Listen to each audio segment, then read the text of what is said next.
Presented by Star Cement. Co-powered by Everyday Spice. Technology partner Data Mission. নমস্কাৰ প্ৰিয় দৰ্শক news 18 Assam north ইষ্টৰ বিশেষ অনুষ্ঠান নিৰ্বাচন এক্সপ্ৰেছলৈ সকলোকে স্বাগতম জনাইছো।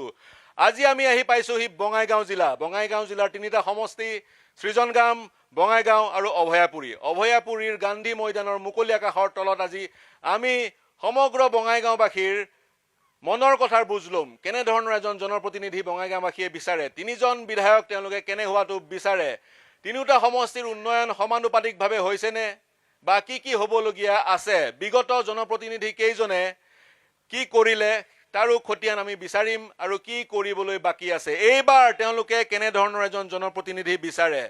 বিশেষকৈ তিনিটা সমষ্টিৰ পুনৰ নিৰ্ধাৰণৰ পিছত সমীকৰণৰ কিছু হাল সলনি হৈছে। গতিকে নতুন এক নিৰ্বাচন, নতুন এক আশা, নতুন এক প্ৰত্যাশা আৰু তাৰ সমান্তৰালে মূল যুঁজখন বঙাইগাঁৱত কাৰ মাজত, অসম গণ পৰিষদ আৰু কংগ্ৰেছৰ মাজত নে কোনোবা তৃতীয় শক্তিয়ে অংক ডাউল লগাব। অভয়াপুৰীত যুঁজখন কাৰ মাজত, অভয়াপুৰী সমষ্টিটো অসমৰ অন্যতম এটা সমষ্টি, যিটো সমষ্টিয়ে সাম্প্ৰতিক সময়ত শিৰোনাম দখল কৰিছিলে। অভয়াপুৰীত মূল যুঁজখন কাৰ মাজত, কোনোবা তৃতীয় শক্তি আউল লগাব নেকি? সৃজনগ্ৰামত কি হ'ব? সৃজনগ্ৰামতো ইণ্টাৰেষ্টিং হৈ পৰিছে যুঁজখন। AIUDF আৰু কংগ্ৰেছৰ মাজতে যুঁজখন সীমিত থাকিবনে নে কোনোবা তৃতীয় শক্তিয়ে আউল লগাব? অসম গণ পৰিষদৰ সৃজনগ্ৰামত শক্তি কিমান, এনেবোৰ প্ৰশ্ন প্ৰাসংগিক। তাৰ সমান্তৰাললৈ কিন্তু আমি অহাৰ উদ্দেশ্য কিমান উন্নয়ন হৈছে বঙাইগাঁৱত, উজনিত যিমান উন্নয়ন হৈছে সমপৰিমাণে উন্নয়ন বঙাইগাঁৱত হৈছেনে, আলোচনা কৰিছোঁ আজি আমাৰ ডিবেট নিৰ্বাচন এক্সপ্ৰেছ বঙাইগাঁও জিলাৰ পৰা। মই প্ৰথমতে যাব বিচাৰিম অৰাজনৈতিক সংগঠনৰ নেতৃত্বলৈ। মাজত অৰাজনৈতিক সংগঠন আছে। মই অসম জাতীয়তাবাদী যুৱ ছাত্ৰ পৰিষদৰ নেতৃত্বৰ ওচৰলৈ যাব বিচাৰিছোঁ। বঙাইগাঁও জিলাৰ সামগ্ৰিকভাৱে কি কৰিবলগীয়া আছে? হয়, কৰিবলগীয়া ইতিমধ্যে আমাৰ সমাজত বহুখিনি আছে। ইতিমধ্যে কৰিবলগীয়া তাৰ মাজত আমি ক'বলৈ গ'লে আমাৰ অভয়াপুৰীত এটা অডিটৰিয়ামৰ অতিকৈ প্ৰয়োজন, প্ৰেক্ষাগৃহ, যিটো আমাৰ ইমান দিনে হৈ অহা নাই আজিৰ তাৰিখলৈকে। তাৰ উপৰি আমাৰ অভয়াপুৰী সমষ্টিৰ অন্তৰ্গত অভয়াপুৰী আৰু সৃজনগ্ৰাম দুয়োটা সমষ্টিৰ উভয়ৰ অন্তৰ্গত বৃহত্তৰ বৰঘলা অঞ্চলৰ মানে সেই উচ্চ শিক্ষাৰ বাবে এখন মহাবিদ্যালয় খুবেই প্ৰয়োজন। ইতিমধ্যে আমি বিগত সময়ছোৱাত আমি মুখ্যমন্ত্ৰী পৰ্যন্ত আমি মেমৰেণ্ডাম দিছিলোঁ দাবী উত্থাপন কৰি, কিন্তু ফলপ্ৰসূ নহ'লে। উচ্চ শিক্ষাৰ কাৰণে সেইটো আমাৰ এটা খুব প্ৰয়োজনীয় দৰকাৰ হৈ অনুভৱ কৰিছোঁ আমি। তাৰ লগতে সমান্তৰালকৈ আমাৰ এই বৃহৎ অঞ্চলৰ খেতিয়কসকলৰ সুবিধাৰ্থে বা ক্ষুদ্ৰ ব্যৱসায়ীসকলৰ সুবিধাৰ্থে খেতিৰ ফচল সংৰক্ষণৰ উদ্দেশ্যে এটি শীতল গৃহৰ ভঁৰালৰ খুবেই প্ৰয়োজন আমি অনুভৱ কৰিছোঁ। এটা কথা কওক, বঙাইগাঁৱত যি ধৰণৰ উন্নয়ন হৈছে বা আপাতত যি ধৰণৰ উন্নয়ন হৈছে, সমানুপাতিক উন্নয়ন এইটো সমষ্টিত হোৱা নাই নেকি? হোৱা নাই, তেনেকুৱা হোৱা নাই। ইয়াৰ কাৰণ কি? বিৰোধী বিধায়ক থকাৰ কাৰণে নেকি?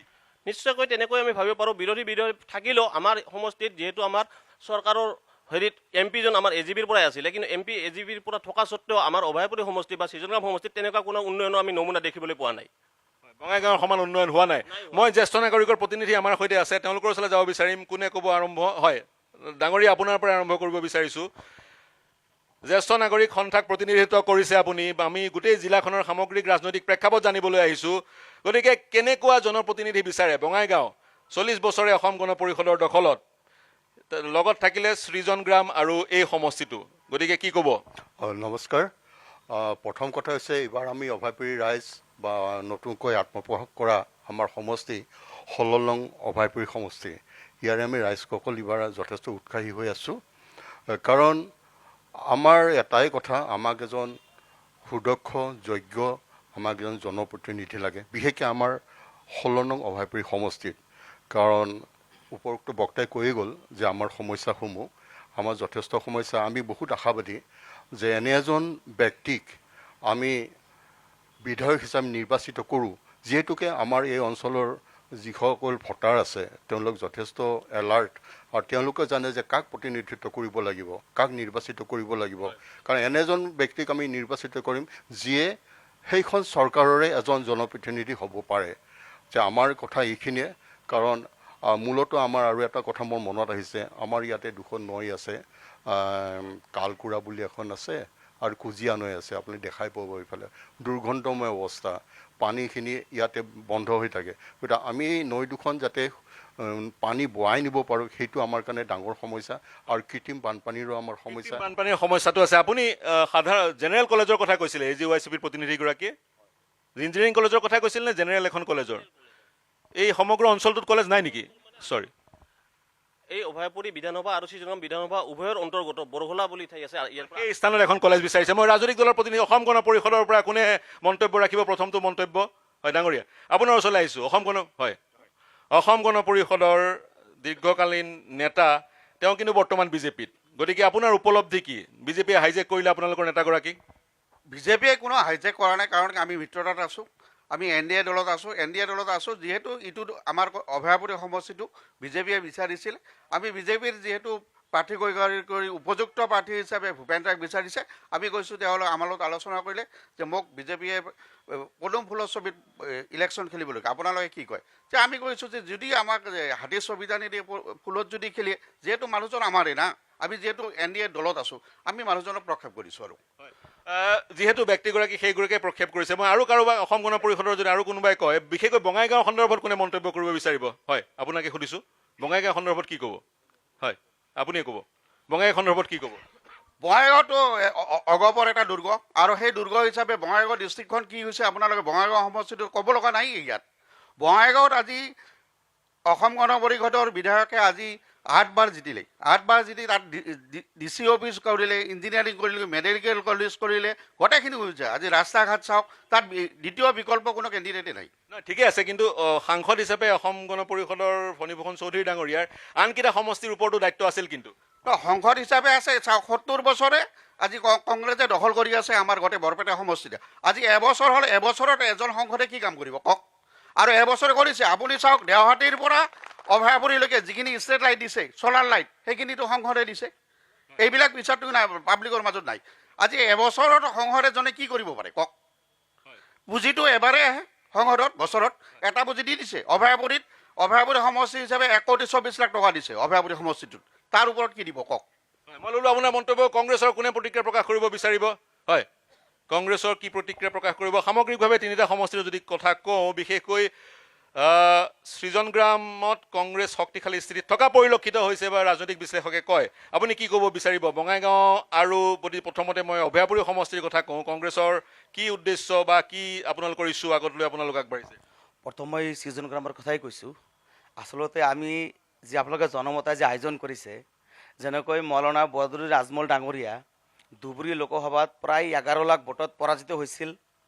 আজি এইখন আমি যে আপোনালোকে যে পাতিছে, ইয়াতে প্ৰমাণিত হয় যে আজি এই ওডিয়াপুৰ এজনো চাগে প্ৰতিনিধি এইখন সভাত উপস্থিত নাই। আমি ইয়াতে বুজিব পাৰোঁ ৰেজাউল কৰিম চৰকাৰ যিদৰে হিমন্ত বিশ্ব শৰ্মাৰ কথামতে কাম কৰি আছে, চলি আছে।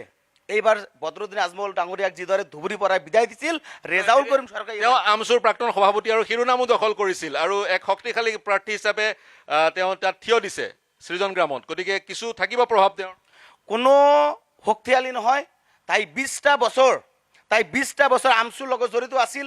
তাই কৈ আছে বহুত ডাঙৰ ডাঙৰ সমস্যা সমাধান কৰিছে, তাই এটা মাত্ৰ সমস্যা সমাধান তাই কৰি দেখাব পৰা নাই। অকল তাই ডাঙৰ ডাঙৰ লেকচাৰ, আৰু এই লেকচাৰ কৰাৰ কাৰণে তাৰ বাকীকেইটা সমষ্টিৰ ৱাকোভাৰ, এইবাৰ বঙাইগাঁও, গ্ৰীণ বৰুৱা, যি বঙাইগাঁৱৰ যি পৰিয়াল কেন্দ্ৰিক ৰাজনীতি, বঙাইগাঁওবাসী ৰাইজে এবাৰ পৰিয়াল কেন্দ্ৰিক ৰাজনীতিক এবাৰ বিদায় দিব। কাৰণ যি 35টা বছৰ তেওঁলোকে বঙাইগাঁৱত শাসন কৰি আছিল, অকল পৰিয়াল কেন্দ্ৰিক ৰাজনীতি কি প্ৰতিক্ৰিয়া প্ৰকাশ কৰিব ডাঙৰীয়া? আপুনিয়ে কৰি আছে সকলোৰে হৈ। হয়, আৰু যদি কোনোবাই ক'ব বিচাৰে ক'ব পাৰিব, কিন্তু হাতটো উঠালেই হ'ল। চাওক, কংগ্ৰেছে কয় পৰিয়াল কেন্দ্ৰিক পলিটিক্স। কংগ্ৰেছে নাজানে নেকি? তেওঁলোকে ৰাহুল গান্ধীৰ পৰা গান্ধী পৰিয়াললৈকে আজিলৈকে তেওঁৰ নাতি পুতি সকলো পৰিয়াল কেন্দ্ৰিক হৈছে, আৰু তেওঁ কয় পৰিয়াল কেন্দ্ৰিক ৰাজনীতি। কংগ্ৰেছে শিকক পৰিয়াল কেন্দ্ৰিক ৰাজনীতি কাক কয়। কংগ্ৰেছে নিজে সুধি লওক যে পৰিয়াল কেন্দ্ৰিক ৰাজনীতি কাক কয়। নহয়, আপুনি কৈ আছে আন যদি কোনোবাই কংগ্ৰেছৰ পৰা প্ৰত্যুত্তৰ দিব বিচাৰে পৰিয়াল কেন্দ্ৰিক ৰাজনীতিৰ সন্দৰ্ভত, কিন্তু আপুনি যদি কয় সংক্ষেপত ৰাখিব, মই মহিলাসকলৰ ওচৰলৈ যাব লাগিব, কি ক'ব? হয়, কি ক'ব? একচুৱেলি যোগ্য ব্যক্তি থাকিলে পৰিয়ালকেন্দ্ৰিক বুলি আমি নকওঁ, কিন্তু ফণীভূষণ ডাঙৰীয়াই যি যোৱা 40টা বছৰ বিধানসভাত আছিল, বঙাইগাঁৱৰ সমস্যা লৈ এটা মাত মাতা নাই বিধানসভাৰ মজিয়াত। কোনেও ক'ব নোৱাৰে, এটা মাত মাতা নাই। তেওঁ নিমাতী কন্যাৰ দৰে বিধানসভাত বহি আছিল। আৰু এটা কথা কৈছোঁ, আমাৰ যিখন অভয়াপুৰী সমষ্টিত যিজন বিজেপিৰ প্ৰাৰ্থী সন্মানীয় ভূপেন ৰায় ডাঙৰীয়া তেওঁ 20টা বছৰ আমাৰ অভাৱী উত্তৰ বিধানসভা সমষ্টিৰ বিধায়ক হৈ আছিল। আমাৰ চকুত পৰা নাই তেওঁ চৰ অঞ্চলৰ বৰগোলা ফালে হওক 1 কিলোমিটাৰ ৰাস্তা পকীকৰণ কৰি কৰিব পৰা নাই। প্ৰদীপ চৰকাৰে কি কি কাম কৰিছে তেওঁ কাম নাই কৰা তেনেধৰণৰ অভিযোগ উত্থাপিত হয়।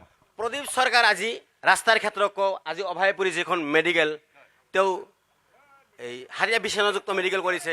আজি যিটো কলেজত বিল্ডিং ৰান্ধিছে, কলেজৰ মাজত যিখন ৰাস্তা দিছে ৰাস্তাৰ কামটো তেওঁ নিজে কৰিছে। এতিয়া কোনোবাই যদি চকুত দেখা নাই মই ভাবোঁ যে কালা চশমা পিন্ধি আহিছে। প্ৰদীপ চৰকাৰে যথেষ্ট কৰিছে আৰু অভয়পুৰীত যিখিনি কাম কৰিছে প্ৰদীপ চৰকাৰ আৰু চন্দন কুমাৰ চৰকাৰ দুইজনেই কৰিছে, বাকী কোনো বিধায়কে কাম কৰা নাই। অভয়াপুৰীত যিখিনি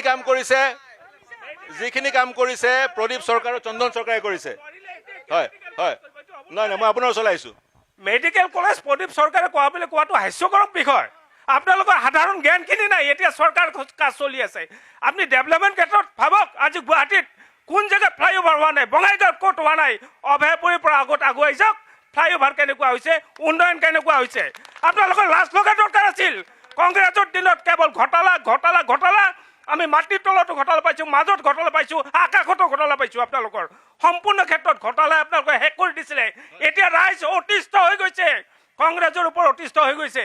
কংগ্ৰেছৰ যি দুৰ্নীতি আমি উফৰাই পেলাই এতিয়া হেমন্ত বিশ্ব শৰ্মাৰ এই নেতৃত্বৰ দিন সেই চৰকাৰখন পুনৰাই এইবাৰ হৈ আছে। আৰু আমি গেৰাণ্টি সহকাৰে ক'ব পাৰোঁ আমি 90টাতকৈ ওপৰত চিট এনডিএ এইবাৰ লাভ কৰিব। হয়, সামগ্ৰিকভাৱে আপুনি অসমৰ প্ৰেক্ষাপট ক'লে মই আহিম আপোনাৰ ওচৰলৈ, কিন্তু আহ্বান জনাম আমি যদি সীমিত হৈ থাকোঁ বঙাইগাঁৱক লৈ, অভয়াপুৰীক লৈ, সৃজন গ্ৰামক লৈ, তেতিয়া আমি আলোচনাটো আগবঢ়াই লৈ যাবলৈ সুবিধা হ'ব। আপুনি এক প্ৰতিক্ৰিয়া কৰিছিল, তেওঁ কৈছিলে যোগ্য হ'লে পৰিয়ালবাদ নহয়, যোগ্য হ'লে, অৰ্থাৎ তেওঁ দীপ্তিময় চৌধুৰী যিগৰাকী প্ৰাৰ্থী অসম গণ পৰিষদৰ বঙাইগাঁও, তেওঁৰ সন্দৰ্ভত মন্তব্যটো কৰিছে। তেওঁ প্ৰথমতে আমাৰ বিধায়কজনক ফণীভূষণ চৌধুৰীক তেওঁ নিমাতী গণ্য বুলি কৈছে। তেওঁ এইটোৱেই নাজানে যে বঙাইগাঁওখনত ফণীভূষণ চৌধুৰীয়ে কিমানখিনি উন্নতি কৰিছে সেইখিনি তেওঁৰ প্ৰাথমিক জ্ঞান নাই। বঙাইগাঁৱত এখন অত্যাধুনিক মেডিকেল কলেজ আমাৰ চকুৰ আগত এখন হৈ আছে। বঙাইগাঁৱত এখন ইঞ্জিনিয়াৰিং কলেজ হৈছে, বঙাইগাঁৱত অডিটৰিয়াম হৈছে। লগতে আমাৰ সৃজন গ্ৰাম সমষ্টি আগতে আছিল, এতিয়া আমাৰ অভয়পুৰী সমষ্টি হৈছে। যিজন আমাৰ প্ৰাৰ্থী এনডিএ দলৰ ভূপেন ৰায় ডাঙৰীয়াই এইটো এটা ডাঙৰ অৱদান আনিছে আমাৰ সমষ্টিত, তেওঁ হয়তো নাজানে। পণ্ডিত দীনদয়াল উপাধ্যায় আদৰ্শ মহাবিদ্যালয়খন পণ্ডিত দীনদয়াল উপাধ্যায় আদৰ্শ মহাবিদ্যালয়খন ভূপেন ৰায়ে প্ৰতিষ্ঠা কৰিছে, তেখেতে নাজানে। সেইখন কলেজ আৰ্টছ, কমাৰ্চ, ছায়েন্স তিনিওটা বিষয় আছে। বঙাইগাঁও যি চাওক, বঙাইগাঁও যি ইঞ্জিনিয়াৰিং কলেজ মেডিকেল কলেজ হৈছে তাৰ সুবিধাটো আপোনালোকে ল'ব পাৰিব, সৃজন গ্ৰাম আৰু অভয়াপুৰী ৰাইজেও ল'ব পাৰিব, কাৰণ এখন জিলাত এখন মেডিকেল কলেজ নহয় জানো। গতিকে সেইখন সকলোৰে কাৰণে হ'ল সংক্ষেপণ। মই অৰাজনৈতিক সংগঠনৰ এক ছেকেণ্ড, তেওঁ দীনদয়াল উপাধ্যায় কলেজৰ কথা কৈছে, আচলতে তাইৰ জ্ঞান নাই। আসলে তেতিয়া বিধায়ক আছিল আব্দুল হাই নাগৰী ডাঙৰীয়া। আব্দুল হাই নাগৰীৰ বিধানসভাত উত্থাপন কৰি কষ্ট কৰি দীনদয়াল উপাধ্যায় কলেজটো আনিছে। ভূপেন ৰায় ডাঙৰীয়া 15 বছৰ MLA আছিল। 15 বছৰত এবাৰো এই যি অভয়পুৰী উত্তৰ সমষ্টিৰ কাৰণে মাত মাতিব পৰা নাই, এটা ব্ৰিজো কৰিব পৰা নাই। ইমান ডাঙৰ লেকচাৰ কৰি লাভ, এটা ব্ৰিজ দেখুৱাব পৰা নাই। চহৰ অঞ্চলত 1 কিলোমিটাৰ ৰাস্তাও ভূপেন ৰায় কৰিব পৰা নাই। যিসকল মহিলা প্ৰতিনিধি আছে আপোনাৰ ওচৰলৈ যাব বিচাৰিছোঁ। আপুনি অসম গণ পৰিষদক প্ৰতিনিধিত্ব কৰিছে, বিজেপিক প্ৰতিনিধিত্ব কৰিছে। সততে শুনা যায় আঁচনিৰ জোৰত বিজেপি চৰকাৰখনে ৰাজনৈতিক বৈতৰণি পাৰ কৰিব বিচাৰিছে, 9,000 টকা 10,000 টকা ইত্যাদি। আপুনি প্ৰথমতে সুধিছোঁ সামগ্ৰিকভাৱে বঙাইগাঁৱত মহিলাসকলে আঁচনি লাভ কৰিছেনে, বা আঁচনিবোৰ যি ধৰণে ৰূপায়ণ কৰিব লাগে সেই ধৰণে ৰূপায়ণ কৰিছেনে, বা আঁচনিৰ জোৰত বা আঁচনি পাইছে কাৰণে আপোনালোকৰ এই অঞ্চলৰ মহিলাসকলে বিজেপিক ভোট দিব নেকি? এইটো মিছা কথা। আঁচনিৰ জোৰত ভোট দিয়াটো এইটো মিছা মই ভাবোঁ। আৰু আঁচনি যে দিছে, আমাৰ আজি ইমান বছৰে মহিলাবিলাক, যিহেতু মই মহিলা, আমাৰ মহিলাবিলাকে আজি যেতিয়া আমি আজিৰ পৰা কিছু বছৰ আমি পিছুৱাই যাওঁ তেতিয়াহ'লে দেখা পাম আমি ঘৰৰ ভিতৰত আছিলোঁ, ওলাই অহাৰ আমাৰ সেই নাছিল। আজি আমাৰ বিজেপি চৰকাৰে কি দিছে, আঁচনিখিনিক নিজৰ আঁচনি দিছে, মহিলাখিনিয়ে পাইছে, আৰু সেইখিনি টকাৰে নিজৰ কাৰণে হওক, পৰিয়ালটোৰ কাৰণে হওক, নিজৰ ল'ৰা ছোৱালীৰ কাৰণে হওক কিবাটো এটা কৰিব পাৰিছে। আজি বেংকত মহিলাসকলৰ বেংকৰ একাউণ্ট নাছিল, আমাক বিজেপি চৰকাৰে জিৰ' একাউণ্টত মহিলাসকলক একাউণ্ট বনাই দিল, আমাক বহুত সুবিধা দিছে। আমি ৰাতিপুৱা উঠিবৰ পৰা কি পোৱা নাই, লেট্ৰিনটোৰ পৰা, গেছৰ পৰা, লাইটৰ পৰা কি পোৱা নাই, ৰেচন কাৰ্ডৰ পৰা, চাউলৰ পৰা, দালিৰ পৰা আমি সকলোখিনিয়ে পাইছোঁ। গতিকে আঁচনিৰ ক্ষেত্ৰত যে আঁচনিয়ে ভোট কিনিব সেইটো নহয়, আঁচনিৰ জৰিয়তে আমাৰ মানুহখিনিক সহায়হে কৰিছে আমাৰ চৰকাৰে। যদি আঁচনিসমূহ পাইছে তাৰ স্বীকৃতি হিচাপে যদি মহিলাসকলে বিজেপিক ভোট দিয়ে তেতিয়া কি সেইটো গ্ৰহণযোগ্য? কাৰণ যিহেতু এতিয়া মই কৈছো আপুনি যদি কৰবাৰ পৰা আপুনি সুবিধাখিনি পাইছে তেতিয়াহ'লে আপুনিও বিনিময়ত নিশ্চয় কিবা এটা দিব বিচাৰিব আগন্তুক মই সেইটোৱে ক'লো আঁচনিৰ জোৰত নিৰ্বাচন পাৰ কৰিব একেটাই কথা মই কৈছো মই কি কৈছো আপুনি মই কৈছো মহিলা সবলীকৰণ মহিলাখিনিয়ে যিহেতু আমি আগবাঢ়ি আহিছো এইটো আঁচনি পাই যে তেওঁলোকক আমি বৈতৰণি পাৰ কৰিব মহিলাসকলে সেইটো নহয় এইটো সুবিধাটো চৰকাৰে দিছেতো নেদাতো নহয় যে মহিলাখিনিয়েতো সুবিধাখিনি পাইছে আজি কংগ্ৰেছ চৰকাৰৰ দিনত কি পাইছিল মহিলাসকলে কওক আপোনালোকে কি পাইছিল মহিলাসকলে আজি 70 বছৰ তেওঁলোকে শাসনত আছিল কি দিছে মহিলাসকলে ঘৰৰ এটা কোণত বহি থাকিবলগীয়া হৈছিল কি পাইছে মই ললো আঁচনিসমূহ পাইছে আৰু স্বীকৃতি চিন স্বৰূপে মই আহিম আপোনালোকৰ ওচৰলৈ মই অৰাজনৈতিক সংগঠনৰ যদি কোনোবা মোৰ হাতটো আপোনাৰ মন্তব্য ল'ব বিচাৰিম আপোনাৰ পৰিচয়টো জানিম আৰু কি মন্তব্য কৰিব হয় মই সভাপতি সদৌ বঙাইগাঁও জিলা ছাত্ৰ সন্থা ছাত্ৰ সন্থাৰ হয় কি ক'ব বঙাইগাঁও জিলাখনত 3টা সমষ্টি আৰু মোৰ ঘৰ অভয়পুৰী সমষ্টিত গতিকে আৰু বঙাইগাঁওখনক লৈ আমি যি ধৰণে আচলতে আশা কৰিছিলোঁ বা আশা কৰোঁ সেই ধৰণে আমি বঙাইগাঁওখন এতিয়ালৈকে আমি দেখিবলৈ পোৱা নাই এই অভয়পুৰী সমষ্টি হওক বা বঙাইগাঁও সমষ্টি হওক বা সৃজনগড়া সমষ্টি হওক আৰু ইতিমধ্যে যিসকল ৰাজনৈতিক দলে তেওঁলোকে নিৰ্বাচনী ইস্তাহাৰত কিছুমান কথা লিখিছে অকল আঁচনিৰ কথাহে আমি দেখিবলৈ পাইছোঁ তাত কোনো শিক্ষাক লৈ তেওঁলোকে কোনো প্ৰতিশ্ৰুতি দিয়া নাই তেওঁলোকে গ্ৰাম্য অৰ্থনীতিৰ ক্ষেত্ৰত কোনো ধৰণৰ প্ৰতিশ্ৰুতি দিয়া নাই তেওঁলোকে এতিয়া ধৰক আমাৰ অভয়পুৰী সমষ্টিৰ অভয়পুৰীখন এখন প্ৰাণকেন্দ্ৰিক আমাৰ চহৰ এই চহৰখনত এখন মহাবিদ্যালয় আছে আমি ভাবোঁ এই মহাবিদ্যালয়খনত আৰু উচ্চ শিক্ষাৰ কাৰণে MA পৰ্যায়লৈকে এখন ইউনিভাৰ্চিটি পৰ্যায়লৈকে এই মহাবিদ্যালয়খন হওক তাৰ লগতে ইয়াত এখন হস্পিটেল এখন চিভিল পৰ্যায়ৰ হস্পিটেল এখন হৈ আছিল কিন্তু আমি শুনিবলৈ পাইছোঁ যে সেই হস্পিটেলখনো এতিয়া উঠি যাওঁ অৱস্থা গতিকে এনেকুৱা ধৰণৰ কথাবিলাক আমি চিন্তা চৰ্চা কৰিব লাগিব গ্ৰাম্য অৰ্থনীতিৰ কথাখিনি আমি ক'ব লাগিব শিক্ষা খণ্ডত তেওঁলোকে কি কাম কৰিব আমি যুৱ সমাজে হওক বা আমাৰ যিগৰাকী প্ৰতিনিধিয়ে যিগৰাকী প্ৰাৰ্থী ভূপেন ৰায় তেওঁ শিক্ষা খণ্ডত কি কৰিব সেই কথা তেওঁ নিজৰ মেনিফেষ্টত বা আপোনাৰ স্থানীয় ৰাইজক অৱগত কৰা নাই নেকি বা দীপ্তিময়ী চৌধুৰীয়ে শিক্ষা ক্ষেত্ৰত কি কৰিব বা সৃজন গ্ৰামৰ সকলে হয় আমি ইস্তাহাৰত দেখিবলৈ পোৱা নাই আৰু সন্মানীয় প্ৰাৰ্থী ভূপেন ৰায় ডাঙৰীয়াই তেখেতে কৈছে যে দলীয়ভাৱে যি নিৰ্বাচনী ইস্তাহাৰ আছে সেইখনকে তেওঁ ব্যৱহাৰ কৰিব গতিকে এই কথা বতৰাৰ ভিতৰত অৰ্থাৎ যি সপোন থাকিব লাগে প্ৰাৰ্থী এগৰাকীৰ অঞ্চলটোক লৈ সেই সপোন তেওঁৰ নাই বুলি আপুনি ক'ব বিচাৰিছে নাই বুলি কোৱা নাই তেওঁ নিজাববীয়াকৈ এখন ইস্তাহাৰ যিহেতু এটা সমষ্টিক লৈ তেওঁ প্ৰতিনিধিত্ব কৰিব এই সমষ্টিখিনিৰ কাৰণে তেওঁৰ নিজাববীয়াকৈ কি চিন্তা চৰ্চা আছে কি চিন্তা চৰ্চা আছে মই আপোনালৈ ওচৰলৈ আহিব বিচাৰিম আপোনাৰ মন্তব্য ল'ব বিচাৰিম কি প্ৰতিক্ৰিয়া প্ৰকাশ কৰিব আপুনি এটা সংগঠনক প্ৰতিনিধিত্ব কৰে হয় আপুনি কওক সংগঠনক প্ৰতিনিধিত্ব কৰে গতিকে আপুনি যিটো সংগঠন বা যিটো সম্প্ৰদায়ক প্ৰতিনিধিত্ব কৰে তেওঁলোকৰ সমস্যাবোৰ কি বা কংগ্ৰেছে সেই সমস্যাবোৰ ফুলফিল কৰিব নে অসম গণ পৰিষদ বিজেপিয়ে কৰিব নে চাওক এই কথাষাৰ কোৱাৰ আগতে মই গৰিয়ামুৰীয়া দেখি জাতীয় পৰিষদৰ কেন্দ্ৰীয় উপসভাপতি প্ৰথম মই অভয়পুৰীৰ বা সৃজনগ্ৰামৰ কথা কোৱাৰ আগতে আমি নিজৰ জনগোষ্ঠীৰ কথা এটা কৈ ল'ব ওলাইছোঁ যে আচলতে গৰিয়ামুৰীয়া দেখীসকল আচলতে অসমীয়া জাতিৰ এটা অবিচ্ছেদ্য অংগ আৰু যিকোনো সংকটৰ সময়ত সন্মুখৰ পৰা নেতৃত্ব দি আহিছে গৰিয়ামুৰীয়া দেখীসকলে এই কথা মোৰ নহয় কিন্তু এই কথা হৈছে বুৰঞ্জীৰ পিছাই লিখা কথা কিন্তু ক'ৰবাত আজি বুৰঞ্জীকো ওলাই কৰা হৈছে তাৰ কথাটো হৈছে যে বাঘ হাজৰিকাত যেতিয়া নৎসাত কৰা হ'ল কথা হ'ল যে হাঁহ চৰাৰ অতীত ৰোমন্থন page number 29 annals of Delhi বাদশা ৰাজেশ্বৰ সিংহ গোলাপ বৰবৰুৱা এই কিতাপবোৰ মিছা আছিলে নেকি আমি ইয়াৰ পৰা মুখ্যমন্ত্ৰী মহোদয়ক কৈছিলোঁ ঠিক আছে আপোনালোকে বাঘ হাজৰিকাত নৎসাত কৰিছে আপোনালোকে ক'লে কি যে লাচিত বৰফুকনৰ সমকক্ষ হ'ব নোৱাৰে আমিওতো জানো এইটো নহয় কিন্তু ক'ৰবাত গৰিয়ামুৰীয়া যেনেকৈ অসমীয়া জাতিৰ অবিচ্ছেদ্য অংগ আমি বিচাৰোঁ সেই সম্বন্ধটো কিন্তু বিহিত চৰ্চা লাভ কৰিছে গতিকে বাঘ হাজৰিকাক নস্যাৎ কৰাটো আপোনালোকে বিৰোধিতা কৰিছে কিন্তু আপোনালোকৰ জনগোষ্ঠীৰ লোকসকলৰ কি সমস্যা আছে স্থানীয়ভাৱে সেয়া জানিব বিচাৰিম নাই তাৰপিছত কথা হ'ল যে মই কথাখিনি কৈ লওঁ যে নৎসাত কৰাৰ আচলতে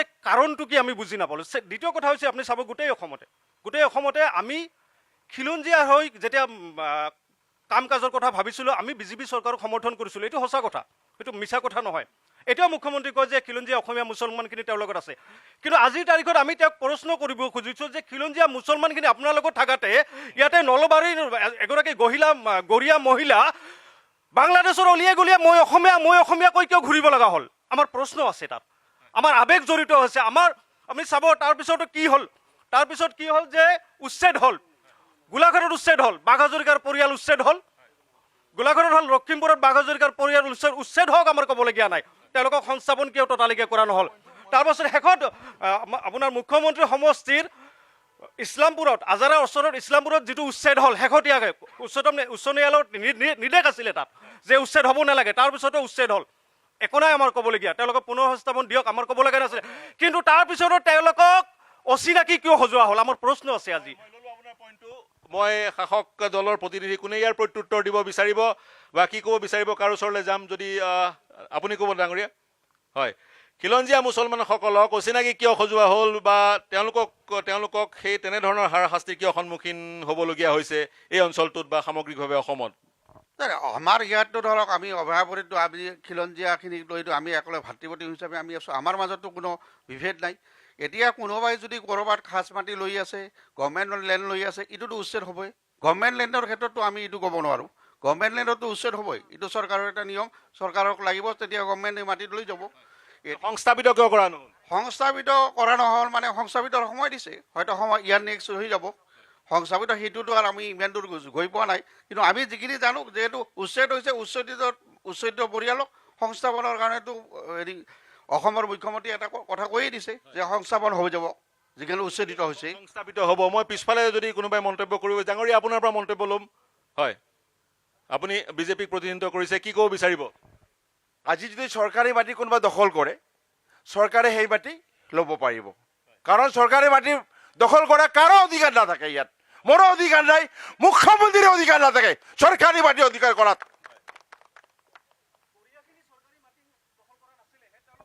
হয় হয় হয়, চৰকাৰী মাটি দখল কৰিলে হয়। মই খাচ মাটিৰ কথা কোৱা নাই, মই কোনো খাচ মাটিৰ কথা কোৱা নাই। মই কি কৈছোঁ আপোনালোকক, পুনৰ সংস্থাপন দিয়ক, কিন্তু এই কথাটো খাচ মাটি বেদখল কৰি নবনাব আমাক, এই কথা কিন্তু স্পষ্ট। কাৰণ গৰিয়াখিনি আৱেগ জড়িত হৈ আছে, য'ত আজি বঙাইগাঁও জিলাত এছাৰ কিয় হ'ল, ৰৌমাৰীত মানুহখিনি অচিনাকি আছিলে নেকি? কিয় সেই বাঙালপাৰাৰ উচ্ছেদ কিয় হ'লে, খামাৰপাৰাত আমাৰ এছাৰ কিয় দিয়া হ'ল? আমাৰ প্ৰশ্ন কৰিম আমি এই, কাৰণ ইয়াতে বিজেপিৰ মানুহ আছে আৰু লগতে আমাৰ ইয়াতে সভাপতি আছিলে, আমি তেওঁলোকৰ ওচৰত গৈছিলোঁ, কিন্তু কৈছোঁ যে এই থলুৱা মানুহখিনিৰ গাঁৱৰ যদি আপোনালোকৰ লিষ্ট নাথাকে যে এইখিনি থলুৱা হয় নে নহয়, তেওঁলোকক আপোনালোকে পিছত অচিনাকি বনাব। ইমান বডাউন কৰি, ইমান নট স্বীকাৰ কৰি কিন্তু আমি নাথাকোঁ, এই কথা স্পষ্ট। পইণ্টটো ল'লোঁ এটা সমস্যা, সেই সমস্যাটোৰ সমাধানৰ পথ প্ৰশস্ত কৰিব লাগিব। মই এইফালে আহিম। হয়, আপুনি বহু দূৰৰ পৰা ক'ব বিচাৰি আছিলে, কি ক'ব? হয়, আপুনি আপোনাৰ পৰিচয়টো? মোৰ নাম ফৰিদুল ইছলাম, সৃজনগ্ৰাম ব্লক যুৱ কংগ্ৰেছৰ সভাপতি। মই পোনপ্ৰথমে ক'ব বিচাৰিম, বাইদেৱে এটা কথা কৈছে, বাইদেৱে কৈছে 70 বছৰে কংগ্ৰেছে কি উন্নয়ন কৰিছিলে। মই বাইদেউক ক'ব বিচাৰিম, বাইদেউ আপুনি যোনখন স্কুলৰ পৰা পঢ়ি আহিছে সেইখন স্কুল কংগ্ৰেছে বনাইছিলে, যোনখন কলেজৰ পৰা আপুনি পঢ়ি আহিছে সেইখন কলেজ কংগ্ৰেছৰ দিনত বনোৱা হৈছিল। সৃজনগ্ৰামক চাওক, সৃজনগ্ৰামত বিজেপি দলে ৰেজাউল কৰিম চৰকাৰ ডাঙৰীয়াক ফিট কৰিছে, ৰেজাউল কৰিম চৰকাৰ ডাঙৰীয়াক ফিট কৰি ভোটবিলাক ডিভাইডেড কৰি বিজেপিক সহায় কৰিব বিচাৰিছে। কিন্তু সৃজনগ্ৰামৰ সমষ্টিৰ ৰাইজে এতিয়া বুজি পাইছে, সকলো বস্তু বুজি পায়। এতিয়া ৰেজাউল কৰিম চৰকাৰ ডাঙৰীয়াক কেতিয়াও গ্ৰহণ নকৰে, ভোট নিদিয়ে, কংগ্ৰেছ দলৰ প্ৰাৰ্থীক জয়যুক্ত কৰাব আৰু গৌৰৱ গগৈ ডাঙৰীয়াক মুখ্যমন্ত্ৰী বনাই অসমৰ ৰাইজে দেখিব খুজিছে। মই ল'লোঁ, কিন্তু প্ৰদীপ চৰকাৰে কি কৰিছে? কোনে ক'ব কংগ্ৰেছৰ? হয়, প্ৰদীপ চৰকাৰে একো কাৰণে অভিযোগ, আপুনি কি ক'ব, কি কৰিছে? নহয়, মই প্ৰথমে ধন্যবাদ দিছোঁ প্ৰদীপ চৰকাৰৰ বিষয়টো। প্ৰদীপ চৰকাৰে এইটো ওচৰতে অভয়াপুৰী মহাবিদ্যালয়, তাতে 12 কোটি টকাৰ ষ্টেডিয়াম প্ৰদীপ চৰকাৰে দিছে। আৰু মোৰ তাতে তথ্য আছে, 12 কোটি টকাৰ ষ্টেডিয়ামত দিছে। চাওক, এতে চাওক, 12 কোটি টকাৰ ষ্টেডিয়াম দিছে, তেওঁলোকে মনা নাই। এই আপোনাৰ এই পবিত্ৰ মাৰ্কেটৰ পৰা কাবাডীলৈকে মালিকৰ হৈ কাবাডীলৈকে ৰিপেয়াৰিং কাম কৰিছে। আপুনি ধৰ্মপুৰৰ পৰা চাওক, একদম ভোলা বজাৰলৈকে তাতো ৰিপেয়াৰিঙৰ কাম কৰিছে। প্ৰদীপ চৰকাৰে বহুতো ডেভেলপমেণ্টৰ কাম কৰিছে আৰু তেওঁৰ পিতৃয়ে বহুতো কাম কৰিছে।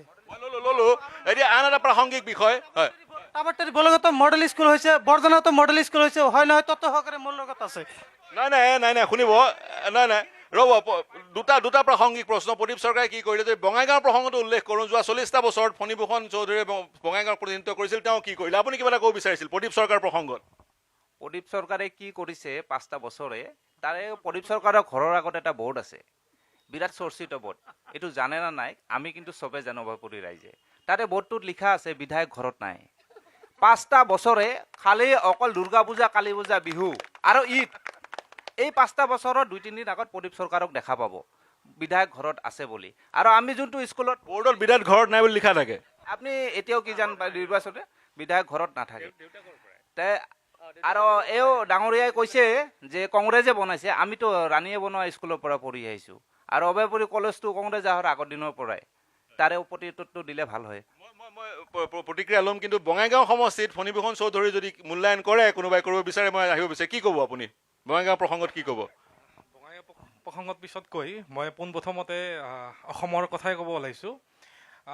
যিহঁতে গৌৰৱ গগৈ মুখ্যমন্ত্ৰী বনাব খুজিছে, সেনেকা এখন সভাত পিছফালৰ পৰা মানুহে কয় যে অসমখন বাংলাদেশ বনাম, কিন্তু বাংলাদেশ বনাম পিছতো শুনাৰ পিছত গৌৰৱ গগৈ ডাঙৰীয়া এটাও তাৰ ওপৰত প্ৰতিক্ৰিয়া কৰা নাই।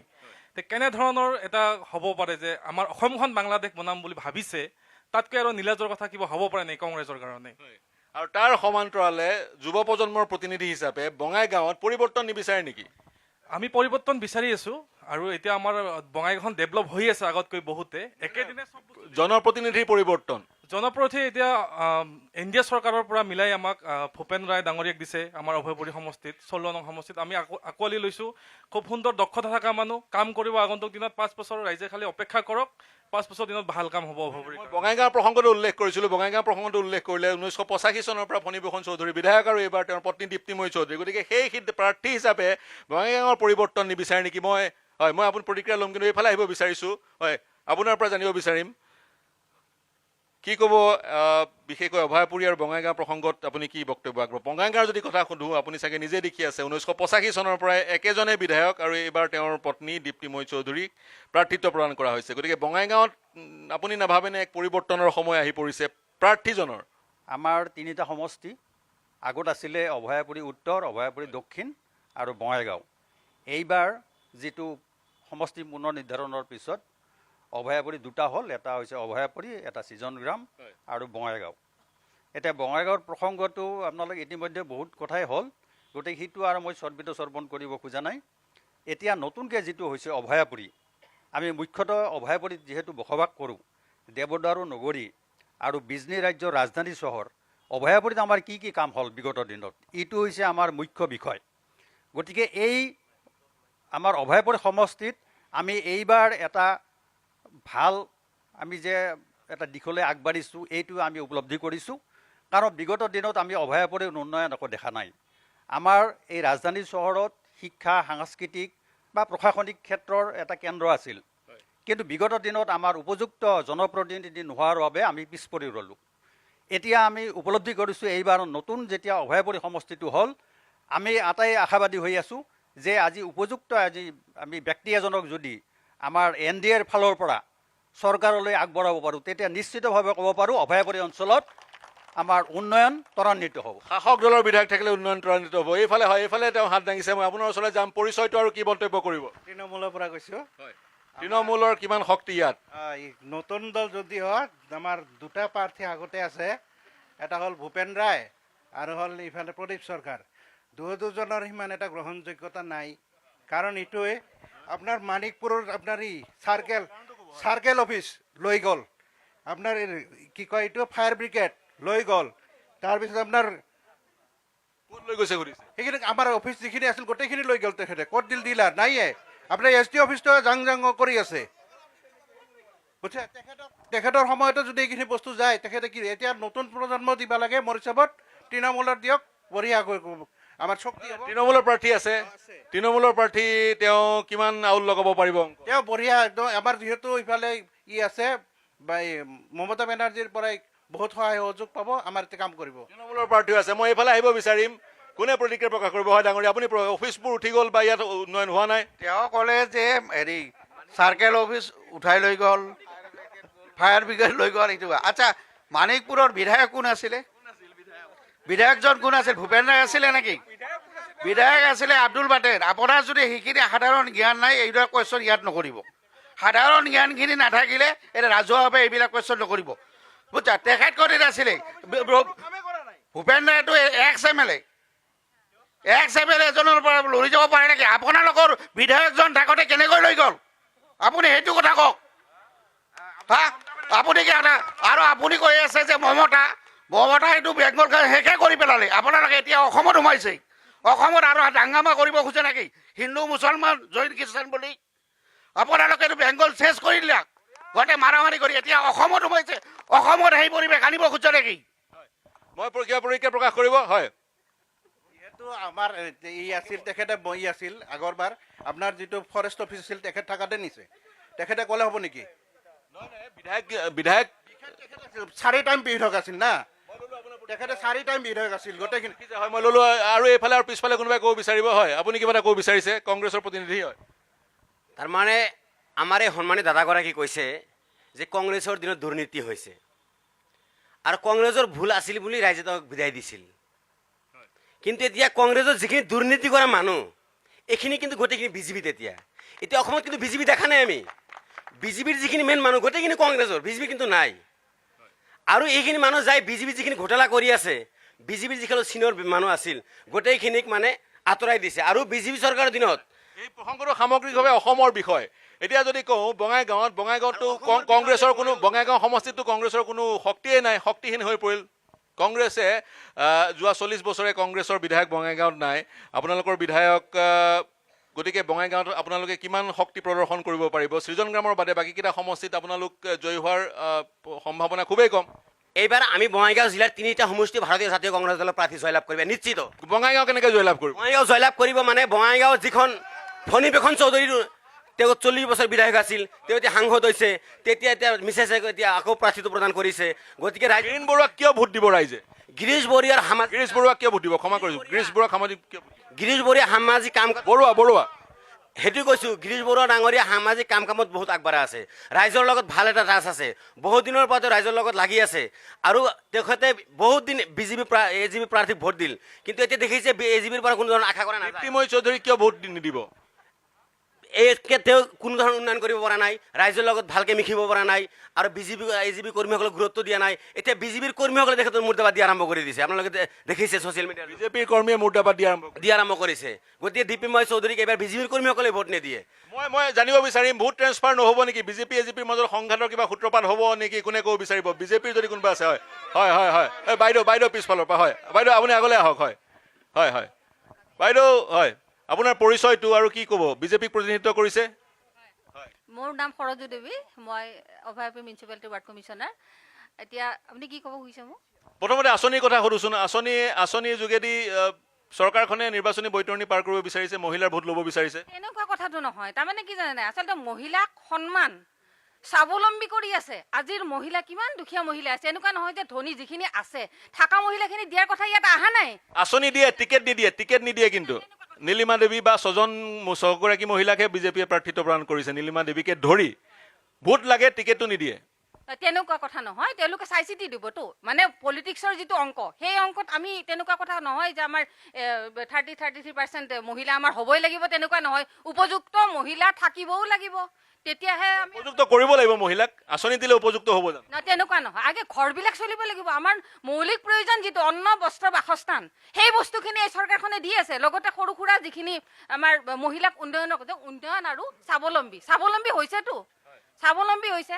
অকল সেইটোৱে নহয়তো, লগতে আমাৰ যি ৰাস্তা ঘাটৰ উন্নয়নৰ কথা আছে।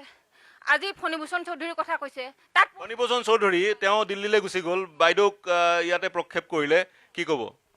পৰিৱৰ্তন তাত কিয় নালাগে জানে না নাই? কাৰণ আজি 40 বছৰে যদিও প্ৰথম কেইবছৰ কি কৰিছিল নাজানো, বিজেপি চৰকাৰ অহাৰ পিছত আমাৰ এনডিএ গঠন হোৱাৰ পিছত বঙাইগাঁৱত ভাল কাম হৈছে। এইটো আৰু নতুনকৈ ক'ব লগা নাই, চবেই জানে। অসম গণ পৰিষদক মই সুধো, বিজেপিৰ চৰকাৰ অহাৰ পিছতহে অসম গণ পৰিষদৰ বিধায়কগৰাকীয়ে কাম কৰিব পাৰিছে?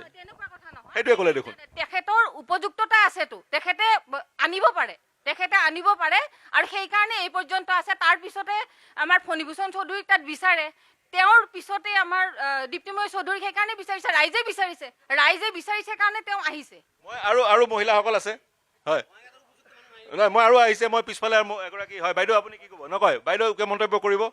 হয় মই পুনৰ হয় নাই মই আপোনাক সময় দিম। কি কৈছে? মানে প্ৰথম কথা আমাৰ এজনে কৈছে যে গৌৰৱ গগৈ ডাঙৰীয়া যে ইলেকশ্যন লগাইছে, আচলতে হিমন্ত বিশ্ব শৰ্মা ডাঙৰীয়া বাৰে বাৰে প্ৰেছ মিটত কৈছে অমুক তাৰিখত তত্ত্ব সহকাৰে তাক এৰেষ্ট কৰা হ'ব, তত্ত্ব সহকাৰে গৃহমন্ত্ৰীক দিয়া হ'ব। আজিলৈকে সেইটো নহয়, তেওঁ কৈছে নহয়, ৰ'ব বিষয়টো সেইটো হৈছে, তেওঁ কৈছে গৌৰৱ গগৈৰ মিটিঙত এগৰাকীয়ে বাংলাদেশী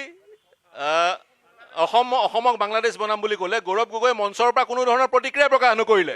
এইটো কোনেও কোৱা নাই, এইটো সম্পূৰ্ণ ভিডিঅ' ওলাইছে সম্পূৰ্ণ ভুল তত্ত্ব। আৰু যিজনে এটা শিৱসাগৰ ধুবুৰীক বনাব, ধুবুৰী শিৱসাগৰক বনাব, এইটো হিমন্তই কৈছিল তুমি কংগ্ৰেছত জইন কৰা, তুমি এইটো কৈ দিয়া, তাতে এটা অসমত বিশৃংখলা সৃষ্টি হয় সেইকাৰণে তাইক কওঁ ৰেজাউল কৰিম চৰকাৰ ডাঙৰীয়া কংগ্ৰেছত থাকিব পৰা নাই ৰেজাউল কৰিম চৰকাৰৰ প্ৰতিনিধি আজি নাই মোৰ প্ৰতিক্ৰিয়া ল'বলৈ গতিকে আপুনি কৈছে ৰেজাউল কৰিম চৰকাৰক বিজেপিয়ে প্ৰক্ষেপিত কৰিছে মই ল'লোঁ আপোনাৰ পইণ্টটো মই অৰাজনৈতিক সংগঠনৰ যদি কোনোবাই কওঁ সদৌ অসম ছাত্ৰ সন্থা হয় কি ক'ব এই মুহূৰ্তত এই মুহূৰ্তত বিভিন্ন পক্ষৰ ইয়াত যিসকল দলীয়ভাৱে তেওঁলোকে ৰাজনৈতিক দলীয়ভাৱে তেওঁলোকে অংশগ্ৰহণ কৰিছে তেওঁলোকৰ কথা বতৰাসমূহৰ পৰা বহু কথা আমি জানিব পাৰিলোঁ আৰু আমি ছাত্ৰ সমাজ বা অৰাজনৈতিক সংগঠন হিচাপে আমি বিচাৰোঁ যে তেওঁলোকৰ নিজা নিজা প্ৰাৰ্থীসকলে তেওঁলোকৰ অন্তত এটা কিছুমান কথা তেওঁলোকে নিশ্চয়তা দিব লাগে যে ভাল কথা যে বঙাইগাঁৱত এখন ইঞ্জিনিয়াৰিং কলেজ হৈছে মেডিকেল কলেজ হৈছে আদৰণি জনাইছোঁ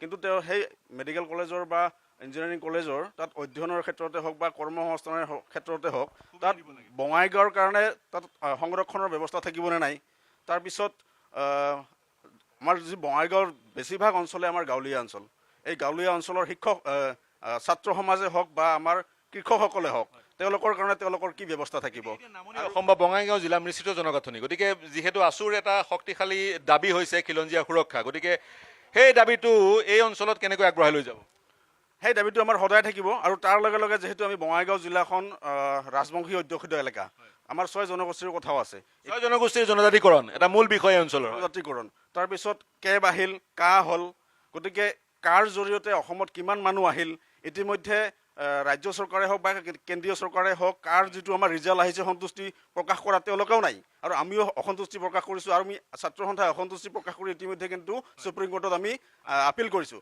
কিন্তু চৰকাৰৰ যিখিনি কৰণীয় আছিল কাখনক লৈ সেইখিনি 6 জনগোষ্ঠীৰ জনজাতিকৰণৰ বিষয়টো শাসক দলৰ প্ৰতিনিধিয়ে কিভাৱে লয় গুৰুত্বপূৰ্ণ কথা মই তেওঁৰ ওচৰলৈ যাম দুটামান কথা যিহেতু বিভিন্ন ৰাজনৈতিক দলৰ ইয়াত সন্মানীয় ব্যক্তিসকল আছে তেওঁলোকে নিজৰ নিজৰ প্ৰাৰ্থীৰ পৰা অন্তত এটা বিষয়ৰ ওপৰত তেওঁলোকে কথা পাতিব লাগে অনাগত দিনত যদি তেওঁলোকৰ প্ৰাৰ্থীগৰাকীয়ে যদি MLA হৈ আহে অন্তত 3টা সমষ্টিৰ পৰা কিছু মেধাৱী ছাত্ৰ ছাত্ৰীসকলক লৈ উচ্চ শিক্ষাৰ কাৰণে বা আমাৰ সৰ্বভাৰতীয় পৰ্যায়ত যিবিলাক পৰীক্ষা হয় সেই পৰীক্ষাসমূহত তেওঁলোকে বিনামূলীয়া কোচিং কৰি অন্তত এটা সমষ্টিৰ পৰা 10জন ছাত্ৰ ছাত্ৰী যাতে IAS হৈ ওলাই আহিব পাৰে IPS হৈ ওলাই আহিব পাৰে IIT কৰি ওলাই আহিব পাৰে ডক্টৰ হৈ তেওঁলোকে সেই ব্যৱস্থাটো কৰিব নাই বিশেষকৈ বঙাইগাঁও জিলাৰ পৰা যদি যেতিয়া UPSCৰ চূড়ান্ত পৰীক্ষাৰ ফলাফল ঘোষণা কৰে বা IITৰ চূড়ান্ত পৰীক্ষাৰ এন্ট্ৰেন্স এক্সামৰ ফলাফল ঘোষণা কৰে আপোনালোকৰ অঞ্চলৰ যদি ছাত্ৰ ছাত্ৰীয়ে তাত সুনাম অৰ্জন কৰে অঞ্চলটোৰ কাৰণে গৌৰৱৰ বিষয় আমাৰ সৈতে বিনামূলীয়াকৈ কোচিঙৰ ব্যৱস্থা কৰিব লাগে 6 জনগোষ্ঠীৰ জনজাতিকৰণ এই অঞ্চলত কোচ ৰাজবংশী ভাইসকল আছে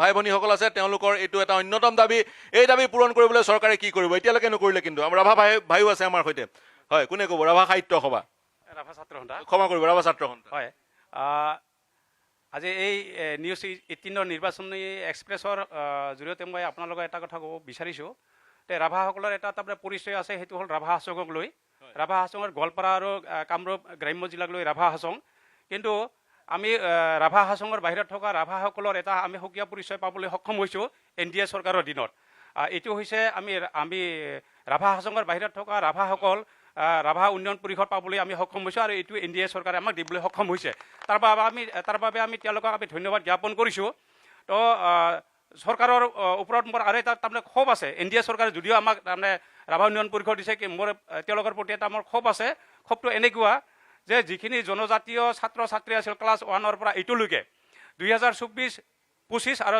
2025-26ত ৰাভা ক্লাছ 1ৰ পৰা এইটোলৈকে তাৰমানে তেওঁলোকক স্কলাৰশ্বিপ দিয়াৰ বাবে এটা ব্যৱস্থা কৰিছিল কিন্তু দুখৰ বিষয় যিখিনি ডকুমেণ্ট দিব লাগে ডকুমেণ্টৰ ভিতৰত এটা বস্তু তাৰমানে সোমাই দিছে যে পৰিয়ালৰ তাৰমানে বাৰ্ষিক আয় দিছে 50,000 টকা আজিকালি দিনত কোনো গৃহই বা কোনো পৰিয়ালে তাৰমানে 50,000 টকা ইনকাম নকৰে যাৰ ফলত আমি তাৰমানে জনজাতীয় ছাত্ৰ ছাত্ৰীসকলে তাৰমানে যথেষ্ট বঞ্চিত হ'বলগীয়া হৈছে পইণ্টটো ল'লোঁ তাৰ বিপৰীতে যি ৰাভা সম্প্ৰদায়ৰ লোকসকলক যি সুবিধা চৰকাৰে দিছে আপুনি সুখী নহয় জানো মই পিছফালে যাব বিচাৰিছোঁ হয় আপুনি কি ক'ব বিচাৰিব পৰিচয়টো জানিম মোৰ নাম অমৃত কুমাৰ ৰায় মই এজন সাধাৰণ ভোটাৰ এইবাৰ তৃতীয়বাৰৰ কাৰণে ভোট দিম অভয়াপুৰী সমষ্টি আগতে উত্তৰ অভয়াপুৰী আছিল উত্তৰ অভয়াপুৰী আৰু দক্ষিণ অভয়াপুৰী মিলি এতিয়া 16 নম্বৰ অভয়াপুৰী সমষ্টি হৈছে মই অভয়াপুৰী সমষ্টিৰ ভোটাৰ বিশেষ ক'বলগীয়া নাই মই ৰাজনৈতিক দলৰ সদস্য নহয় আৰু সংগঠনৰ সদস্যও নহয় আচলতে আমাৰ নেতাবিলাক বক্তৃতা দি ফুৰিছে আচলতে বক্তৃতাই মানুহৰ মন হুৱাই আৰু কৰ্মইহে মানুহৰ বিশ্বাস জন্মায় আমাৰ নেতাবিলাকে আচলতে এই বক্তৃতাবিলাক দিয়াৰ উপৰি সেইবিলাক দিয়াতকৈ আচলতে কৰ্মৰ কথাহে পাতিব লাগে। কৰিছে এইটো পাতিবই লাগে। মই সুধিম চাগৈ আপোনাৰ জন্মৰ বহু বছৰৰ আগৰ পৰাই বঙাইগাঁৱৰ বিধায়ক ফণীভূষণ চৌধুৰী এতিয়াও কিছুদিনৰ আগলৈকে বিধায়ক আছিলে, গতিকে তেনেকৈ কণ্টিনিউ হৈ থাকিব লাগে নে বেলেগক সুবিধাও দিব লাগে? নিশ্চিতভাৱে আপুনি খুব গুৰুত্বপূৰ্ণ প্ৰশ্ন এটা সুধিছে। এটা কথা নিশ্চয়কৈ ক'ম, পৰিয়ালবাদৰ কথা নিশ্চয়কৈ ক'ম। মোক আক্ৰমণ কৰিব নালাগে, মোক কোনো ৰাজনৈতিক দলৰ সদস্য নহয়। যেতিয়ালৈকে ভূপেন ৰায় আৰু ফণীভূষণ চৌধুৰীক ৰাজনৈতিকভাৱে বিদায় দিয়া নহয় তেতিয়ালৈকে আমাৰ মানে এই যুৱ প্ৰজন্মবিলাক ৰাজনৈতিকভাৱে সক্ৰিয় নহ'ব। কিন্তু আপুনি প্ৰদীপ চৰকাৰৰ কথা নক'লে, চন্দন চৰকাৰ প্ৰদীপ চৰকাৰৰ ঘৰত ফলক লিখা থাকে। আৰু নিশ্চিতভাৱে ক'ম, তেখেতেতো আমি 5 বছৰত আমাৰ বিধায়ক নাছিল, তেখেত আমাৰ বিধায়ক নাছিল। 5 বছৰত বিধানসভাত কথা ক'ব দেখাই নাই, ইয়াক নিমাতি কইনা। অভয়াপুৰী সমষ্টিত তেখেত দক্ষিণ অভয়াপুৰীৰ বিধায়ক আছিল, কি কাম কৰিছে মোৰ সামান্যতম জ্ঞান নাই, যিহেতু মই উত্তৰ অভয়াপুৰীৰ আগতে উত্তৰ অভয়াপুৰীৰ আছিলোঁ, গতিকে তেখেতৰ লগত সিমান মই তেনেকুৱা নাই। তেখেতে আমাৰ অঞ্চলত দেখাই নাই, তেখেতকতো চিনিয়ে নাপাওঁ, তেখেতক দেখাই নাপাওঁ। পেপাৰত ফটো চটো, টিভিত ফটো চটো দেখা নাই? টিভিত ফটো নোলায় নেকি? পেপাৰটো না, টিভিত দেখা পাইছোঁ, সেইটো এবাৰ দুবাৰ দেখা পাইছোঁ, সেইটো গ'লেও ভুল হ'ব। টিভিত দেখা পাইছোঁ, কিন্তু ৰাইজৰ মাজত পৰিচিত নহয়। আমি যুৱ প্ৰজন্মই বিচাৰোঁ কোনে কি নকৈছে এইবিলাক আমাৰ গুৰুত্বপূৰ্ণ নহয়। আমি শিক্ষাৰ কথা পাতিব বিচাৰোঁ। শিক্ষাৰ কথা, আমাৰ অভয়াপুৰী মাজমজিয়াত এখন মহাবিদ্যালয় আছে, সেই মহাবিদ্যালয়খনত আমাৰ যি দুগৰাকী কেণ্ডিডেট উঠিছে, ভূপেন ৰায় আৰু প্ৰদীপ চৰকাৰ, দুজনে প্ৰাক্তন ছাত্ৰ। ইলেকশ্যন কেম্পেইনিংবিলাকত কৈ ফুৰিছে ডাঙৰ ডাঙৰ কথা, কিন্তু মহাবিদ্যালয়খনৰ কথা এবাৰো কোৱা নাই যুৱ প্ৰজন্মক আকৰ্ষিত কৰিবলৈ। এতিয়া মহাবিদ্যালয়খনত মই আপোনাৰ ওচৰলৈ আহিম, আপোনাৰ পৰিচয়টো জানিম। আপুনিও অভয়াপুৰী মহাবিদ্যালয়ৰ ছাত্ৰী বা প্ৰাক্তন ছাত্ৰী নেকি? নমস্কাৰ, মই প্ৰথমে ক'ব বিচাৰিছোঁ মই এগৰাকী সচেতন নাগৰিক তথা যুৱ প্ৰজন্ম। মই অভয়াপুৰী মহাবিদ্যালয়ৰ প্ৰাক্তন ছাত্ৰী হয়, কিন্তু মই ক'ব বিচাৰিম যে আচলতে বিধানসভাত গৈ শুই থকা এজন বিধায়ক আমাক নালাগে। প্ৰথম কথা, আমাক লাগে বিধানসভাত গৈ আমাৰ সমস্যাসমূহৰ হকে মাত মাতিব পৰা, আমাৰ সমস্যাসমূহ উত্থাপন কৰিব পৰা তেনেকুৱা এজন বিধায়ক আমাৰ প্ৰয়োজন। কোনে এতিয়া ভূপেন ৰায় পাৰিব নে দীপ্তিময়ী চৌধুৰীয়ে পাৰিব নে প্ৰদীপ চৰকাৰে পাৰিব? হয়, মই কৈ আছোঁ, কাৰণ মই প্ৰথম কৈছোঁ মই কোনো ৰাজনৈতিক দলৰ লগত জড়িত নহয়, মই কোনো কংগ্ৰেছ বা বিজেপি দলৰ লগত জড়িত নহয়। মই ক'ব বিচাৰিছোঁ যদি এনেকৈ আমাৰ যুৱ প্ৰজন্মক ওলাই আহিব নিদিয়ে, যদি এই ডাঙৰ ডাঙৰ নেতাসকলে এতিয়া তেওঁলোকৰ 70-60 বয়স পাৰ হৈ গৈছে, তেওঁলোকে এতিয়া বিৰতি লোৱাৰ সময়, জিৰণি লোৱাৰ সময়, তেওঁলোকে ঘৰত ধুনীয়াকৈ জিৰণি ল'ব পাৰে এতিয়া, কাৰণ যুৱ প্ৰজন্মক ওলাই আহিব দিব লাগে। যুৱ প্ৰজন্মক ওলাই আহিব দিব লাগে, শিক্ষিত যুৱ প্ৰজন্মক ৰাজনীতিত আহিব দিব লাগে। তেতিয়াহে যদি ৰাজনীতিখন লেতেৰা যিটো ৰাজনীতি, সেই লেতেৰা ৰাজনীতিটো পৰিষ্কাৰ ৰাজনীতি। এটা উপলব্ধি আজিৰ যুগৰ প্ৰতিযোগিতামূলক, আপোনালোকক কৈছোঁ আজিৰ যুগৰ প্ৰতিযোগিতামূলক ৰাজনীতিত উপজাচি কোনেও নিদিয়ে। যদি তেওঁলোকে ৰাস্তা এৰি দিয়া নাই, আপোনালোকে আজৰি আনিব পাৰে। আজৰি অনাৰো সাহস বা আজৰি অনাৰো শক্তি আমাৰ থাকিব লাগে। মই আপোনাৰ ওচৰলৈ আহিব বিচাৰিম। হয়, নমস্কাৰ, মই বঙাইগাঁও জিলা ছাত্ৰ সন্থাৰ সাধাৰণ সম্পাদক আৰু মই অভয়াপুৰী সমষ্টিৰে এজন ভোটাৰ। মই এটা কথা ক'ব বিচাৰিছোঁ যে বঙাইগাঁও অসামৰিক চিকিৎসালয় এতিয়া উন্নতিকৰণ হৈ আমাৰ বঙাইগাঁও চিকিৎসা মহাবিদ্যালয় হ'বলৈ গৈ আছে। আমি আদৰণি জনাইছোঁ আৰু সেই বঙাইগাঁও অসামৰিক চিকিৎসালয়খন আমাৰ অভয়াপুৰীত দিয়াৰ ব্যৱস্থা কৰিছে, সেইটো আমি আদৰণি জনাইছোঁ। কিন্তু এতিয়াৰ কথা হ'ল যে বঙাইগাঁও আমাৰ অভয়াপুৰীত যিখন CHC আছে, সেই CHCখন সম্পূৰ্ণৰূপে বন্ধ হৈ গৈছে। SDত CHCৰ কামখিনি চলিছিল, কিন্তু যোৱা কেইদিনমান আগতে CHCৰ গোটেইখিনি ষ্টাফক চলন্তপাৰা চিকিৎসালয়লৈকে তেওঁলোকে সংযোগ কৰিছে। এতিয়াৰ কথাটো হ'ল কোনো শাসকীয় বা বিৰোধী পক্ষই আজিলৈকে আমাৰ জাতীয় সংগঠনখিনিৰ বাহিৰে কোনো এখন মেমৰেণ্ডাম পৰা নাই, শাসকীয় পক্ষ হওক বা বিৰোধী পক্ষ হওক। চিভিল হস্পিটেলখন যিহেতু আহিব, গতিকে শীঘ্ৰে আহিব লাগে। সেইখন চিভিল হস্পিটেলখন বনোৱাতে মিনিমাম 4 বছৰ সময় লাগিব। তাৰ লগতে ময়ো অভয়াপুৰী মহাবিদ্যালয়ৰ এজন প্ৰাক্তন ছাত্ৰ, মই ছাত্ৰ একতা সভাত প্ৰতিনিধিত্ব কৰিছিলোঁ। অভয়াপুৰী মহাবিদ্যালয় 1955 চনতহে স্থাপিত হৈছিল, কিন্তু অভয়াপুৰী মহাবিদ্যালয়খনে এতিয়ালৈকে আমাৰ ভাইটি কেইজনমানে কৈ গৈছে যে অভয়াপুৰী মহাবিদ্যালয়ৰ প্ৰাক্তন বা বৰ্তমানৰ বিধায়কজনে তাতে অধ্যয়ন কৰা অভয়াপুৰী মহাবিদ্যালয় এতিয়ালৈকে এটা অডিটৰিয়াম নাই। আমি যোৱা এছেম্বলিটো ময়ো গৈছিলোঁ, তেতিয়া তদানীন্ত আমাৰ প্ৰাক্তন মুখ্যমন্ত্ৰী সৰ্বানন্দ সোণোৱাল আছিল। তেওঁক আগতে আমি কৈছিলোঁ যে অডিটৰিয়াম এটা আমাৰ দৰকাৰ অভয়াপুৰী মহাবিদ্যালয়। হয়, অডিটৰিয়ামটো আমাৰ অতি শীঘ্ৰে যি বিধায়কে নাহক কিয় আমি গতিকে অসম গণ পৰিষদ আৰু বিজেপিৰ উমৈহতীয়া প্ৰাৰ্থীগৰাকীৰ সমৰ্থনত যিসকল আহিছে নোট কৰিব অভয়াপুৰী মহাবিদ্যালয় 1955 চনত গঠন হৈছিল তো অভয়াপুৰী মহাবিদ্যালয় এতিয়ালৈকে এটা অডিটৰিয়াম নাই যি কি নহওক বঙাইগাঁৱত যি উন্নয়ন হৈছে উন্নয়নৰ কিন্তু সোৱাদ অভয়াপুৰীবাসীয়ে ল'ব পাৰিব কোচ ৰাজবংশীসকলক কিন্তু এতিয়াও জনজাতিৰ মৰ্যাদা দিয়া নহ'ল যিটো বিষয়ে চৰ্চাৰ কেন্দ্ৰবিন্দু হৈ পৰিছে এইবাৰ নিৰ্বাচনত কি ক'ব নিশ্চয়কৈ এটা কথা ক'ব লাগিব কি সঁচা কথা ক'বলৈ গ'লে কোনো এখন চৰকাৰে আমাক মানে যিটো আমাৰ দাবী সেই দাবীৰ প্ৰতি কোনো গুৰুত্ব দিয়া নাই আজিলৈকে কি কংগ্ৰেছ কি AJP কি BJP হয়তো BJPৰ প্ৰতিনিধিসকলে ক'ব পাৰে যে হৈ আছে বা KACখন দিছে কিন্তু আমাৰ মূল দাবী আছিল জনজাতিকৰণ আৰু কমতাপুৰ ৰাজ্য মূল বিষয় সেইবিলাকৰ পৰা আঁতৰি আমাক KACখন দিছে এতিয়া মূল কথা হৈছে কি প্ৰথমতে আমাক জনজাতিকৰণ লাগে আৰু লগতে আমাক কমতাপুৰ ৰাজ্যখন লাগে এইটো আমাৰ মূল দাবী প্ৰধান দাবী কিন্তু কোনো এখন চৰকাৰে এইটো বিষয়ে লৈ আবুৱা ভাৰি আছে আজি দিম বা কিবা হেৰি প্ৰতিবেদন পঠাম কিবা হেৰি কৰিম এনেকৈ আমাক মানে এটা কথা কওক আপোনাৰ হাতত সেই পৰিসংখ্যাটো আছেনে বঙাইগাঁৱত কোচ ৰাজবংশী কিমান ভোটাৰ আছে বা সৃজন গ্ৰামত কিমান আছে বা অভয়াপুৰীত কিমান আছে বঙাইগাঁৱৰ কথাটো ক'ব নোৱাৰোঁ কিন্তু অভয়াপুৰীত মোটামুটি 72,000 আছে গতিকে তেওঁলোকে বা কোচ ৰাজবংশী সম্প্ৰদায়ৰ যিকেইটা অনুষ্ঠান আছে আক্ৰাচকে ধৰি সেইসকল লোকে কাক এইবাৰ সমৰ্থন কৰিব তেওঁলোকে কাক সমৰ্থন কৰিব মানে সেইটো কোৱা টান আৰু সেইটো ময়ো নকওঁ কিন্তু আমাৰ দাবীৰ প্ৰতি যিয়ে সঁহাৰি জনাব এতিয়া আমাৰ ভূপেন ৰায় তেওঁ আমাৰ ৰাজবংশীৰ মানুহ তেওঁৰ এইখিনিত তেওঁৰ হেৰিত থাকিব লাগিব যে মই যেতিয়া সংসদত উত্থাপন কৰাৰ কাৰণে তেওঁৰ এটা মানসিকতা থাকিব লাগিব সেই মানসিকতা তেওঁৰ এতিয়া গঢ় লোৱাৰ কাৰণে হয়তো আমি তাক প্ৰেচাৰাইজ কৰিব লাগিব সংসদৰ কথা কৈছে এই বিষয়টো ফণীভূষণ চৌধুৰীয়ে লোকসভাৰ মজিয়াত উত্থাপন কৰাৰ অৱকাশ আছে নহয় জানো হয় তেওঁ উত্থাপন মই শাসক বিৰোধীৰ ওচৰলৈ যাম এটা মূল বিষয় 6 জনগোষ্ঠীৰ জনজাতিকৰণ আৰু এই অঞ্চলত যিহেতু বুজন সংখ্যক কোচ ৰাজবংশী ভাই ভনীসকল আছে তেওঁলোকেও দীৰ্ঘদিন ধৰি অনুসূচিত জনজাতিত অন্তৰ্ভুক্ত হোৱাৰ দাবী উত্থাপন কৰিছিল 96 কিংবা 97ত তেওঁলোকক অন্তৰ্ভুক্ত কৰা হৈছিল কিন্তু তাৰ পিছত অন্তৰ্ভুক্ত কৰাৰ পিছত উঠাই লোৱা হৈছিল অভয়াপুৰী সমষ্টিতে 72,000 কোচ ৰাজবংশী ভোটাৰ আছে অনুৰূপ ধৰণে সৃজন গ্ৰাম আৰু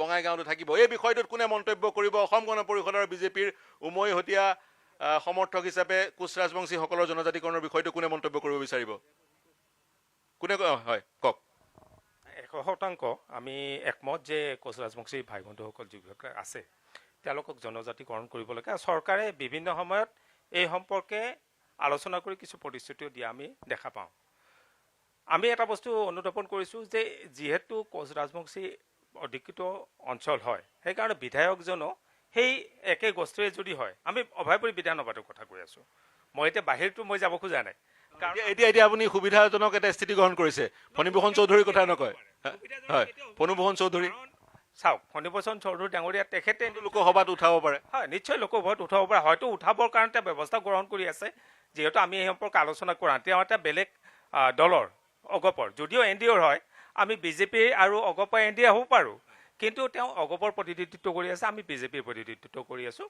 আৰু অসমত বিশেষকৈ হেমন্ত বিশ্ব শৰ্মা ডাঙৰীয়াই যি হিচাপে তেওঁ উন্নয়নৰ ধাৰাটো অক্ষুণ্ণ ৰাখিছে আৰু আগন্তুক দিনত DSO আমাৰ ইয়াত ডেলিমিটেশ্যন হ'ল আহবাৰ হয়তো আমাৰ এক্সটেনশ্যন হ'ব আমাৰ যিকেইটা সমষ্টি আছে বঙাইগাঁও সমষ্টি এতিয়া বঙাইগাঁৱত আমাৰ 3টা সমষ্টি আছে আমি এতিয়া 4টা সমষ্টিৰ পিনে গৈ আছোঁ যিহেতু জনসংখ্যা বাঢ়ি আছে গতিকে তেনেকুৱা এটা পৰিস্থিতিত আমি সংৰক্ষণৰ কথাও থাকিব কাৰণ হেমন্ত বিশ্ব শৰ্মা ডাঙৰীয়া তেখেতৰ ৰাজনীতিৰ ক্ষেত্ৰত যথেষ্ট চতুৰিয়ালি আছে তেখেতে জানে যে ৰাজনৈতিক এই সমষ্টিটোৰ পৰা এজন কোচ ৰাজবংশী প্ৰতিনিধি বিধানসভালৈ গ'লে যি সমস্যাৰ কথা কৈছে সেই সমস্যাৰ সমাধান হ'ব হয় আমি আশাবাদী যে এইটো সমস্যা অতি শীঘ্ৰে সমাধান হ'ব লাগে আৰু হোৱাটো দৰকাৰ আমিও অনুভৱ কৰোঁ বিচাৰিছে কিন্তু এই সমস্যাটো কিন্তু নিৰ্বাচনৰ পূৰ্বে সমাধান কৰিম বুলি প্ৰতিশ্ৰুতি আপোনালোকে দিছিলে কিন্তু সমস্যাটো সমাধান নহ'ল কংগ্ৰেছৰ কোনোবাই এই বিষয়টোত মন্তব্য কৰিব বিচাৰিব নেকি বিশেষকৈ 6 জনগোষ্ঠীৰ জনজাতিকৰণ হয় কি ক'ব আচলতে যাৰ কথা কৈছে ভূপেন ৰায় ডাঙৰীয়া 15টা বছৰ বিধায়ক আছিল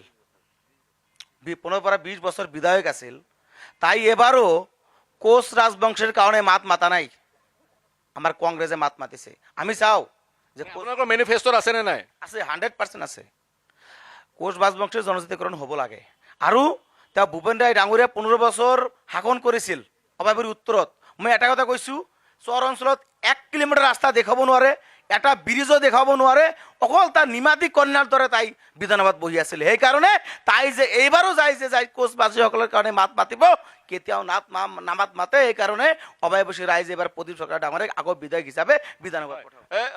মই এইফালে আহিব বিচাৰিম, কোনো পিছফালে কিছু লোক আছে, দাদা কিবা মন্তব্য কৰিব বিচাৰিব?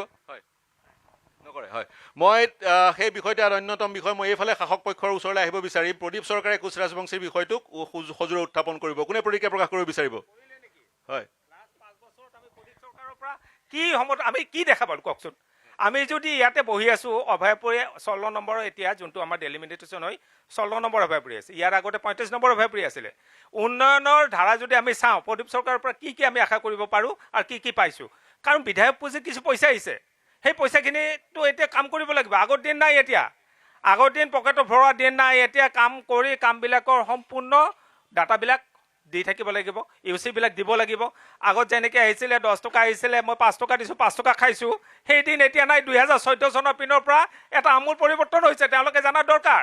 আৰু বিধায়ক পুঁজিৰ সেইখিনি উন্নয়ন তেওঁ কৰিবই লাগিব। যিকোনো তেওঁলোকেতো মই কওঁ, কিছুমান এনেকুৱা পৰিস্থিতিত মই দেখা পাওঁ যে পঞ্চায়তৰ তেওঁলোকে মেম্বাৰ হোৱাৰ যোগ্যতাও নাই।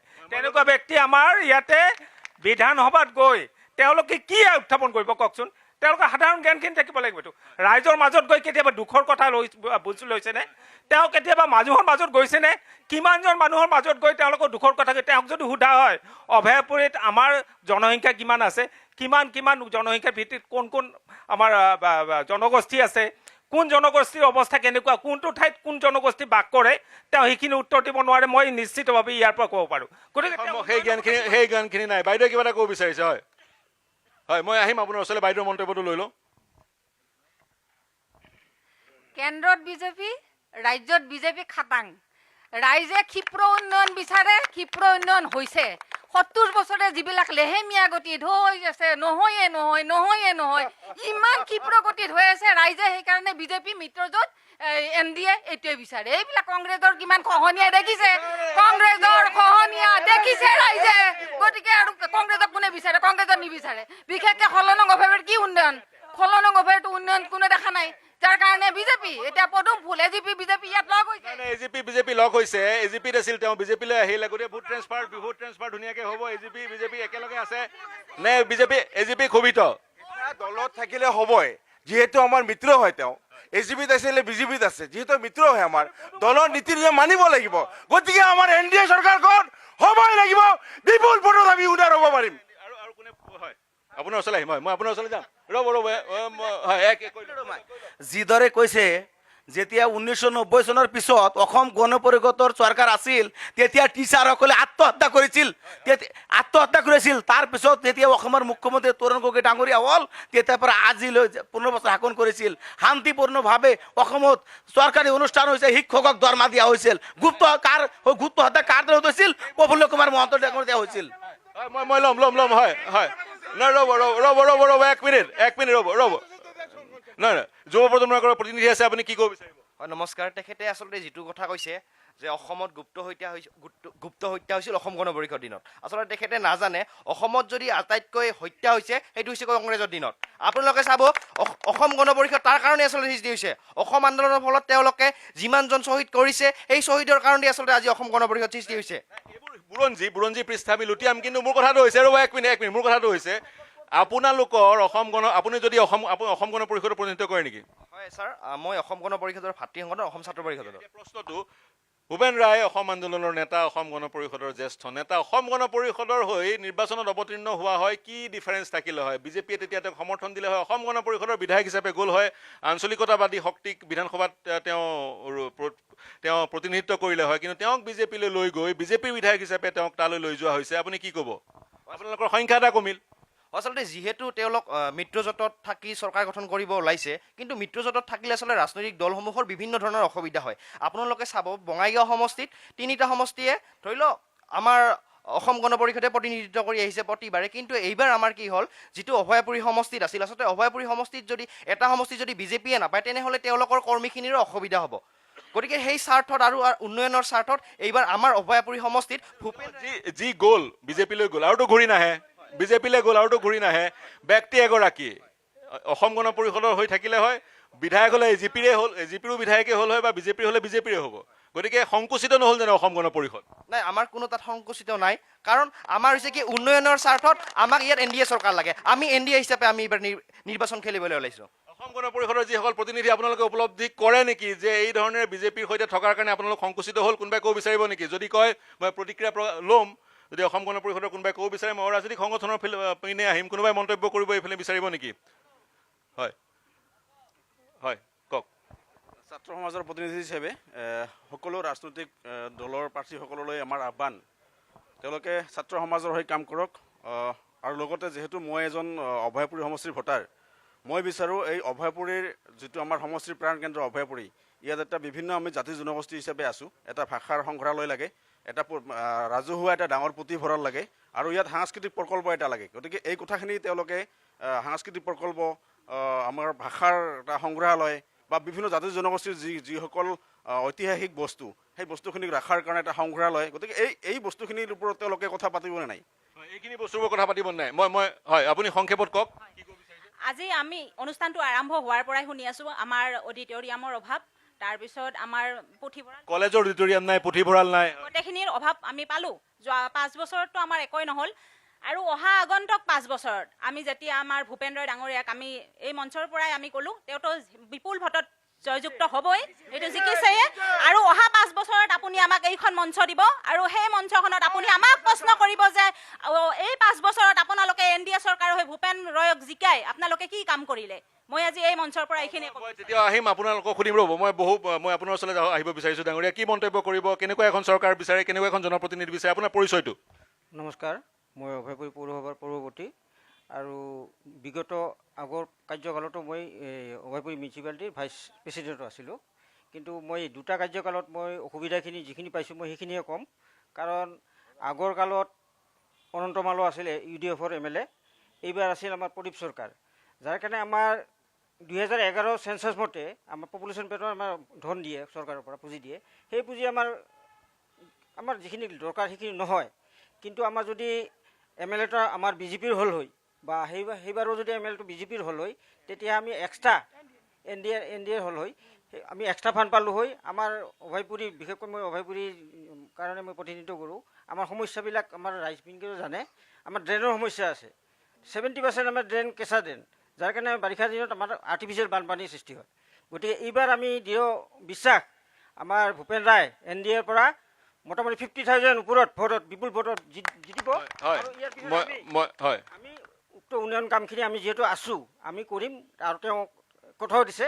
যিবোৰ বিভিন্ন গোটেই অসমত ঘূৰি এটা পৰিলক্ষিত কৰিছোঁ, বিৰোধীৰ সমষ্টিসমূহৰ উন্নয়ন কম হোৱা বুলি বিভিন্নজনে ক'ব খোজে। গতিকে বিৰোধীৰ সমষ্টি হ'ল বুলিয়ে চৰকাৰখনে উন্নয়নৰ পৰা বিৰতি থাকিব নালাগে। সকলো বিধায়কৰ যিবোৰ সমষ্টি আছে উন্নয়ন কৰাটো চৰকাৰখনৰ কাম বা বাঞ্ছনীয়। মই আহিম আপোনাৰ ওচৰলৈ, আহিব বিচাৰিছোঁ। ডাঙৰীয়া, কি প্ৰতিক্ৰিয়া, পৰিচয়টো আৰু কি প্ৰতিক্ৰিয়া প্ৰকাশ কৰিব বিচাৰিব?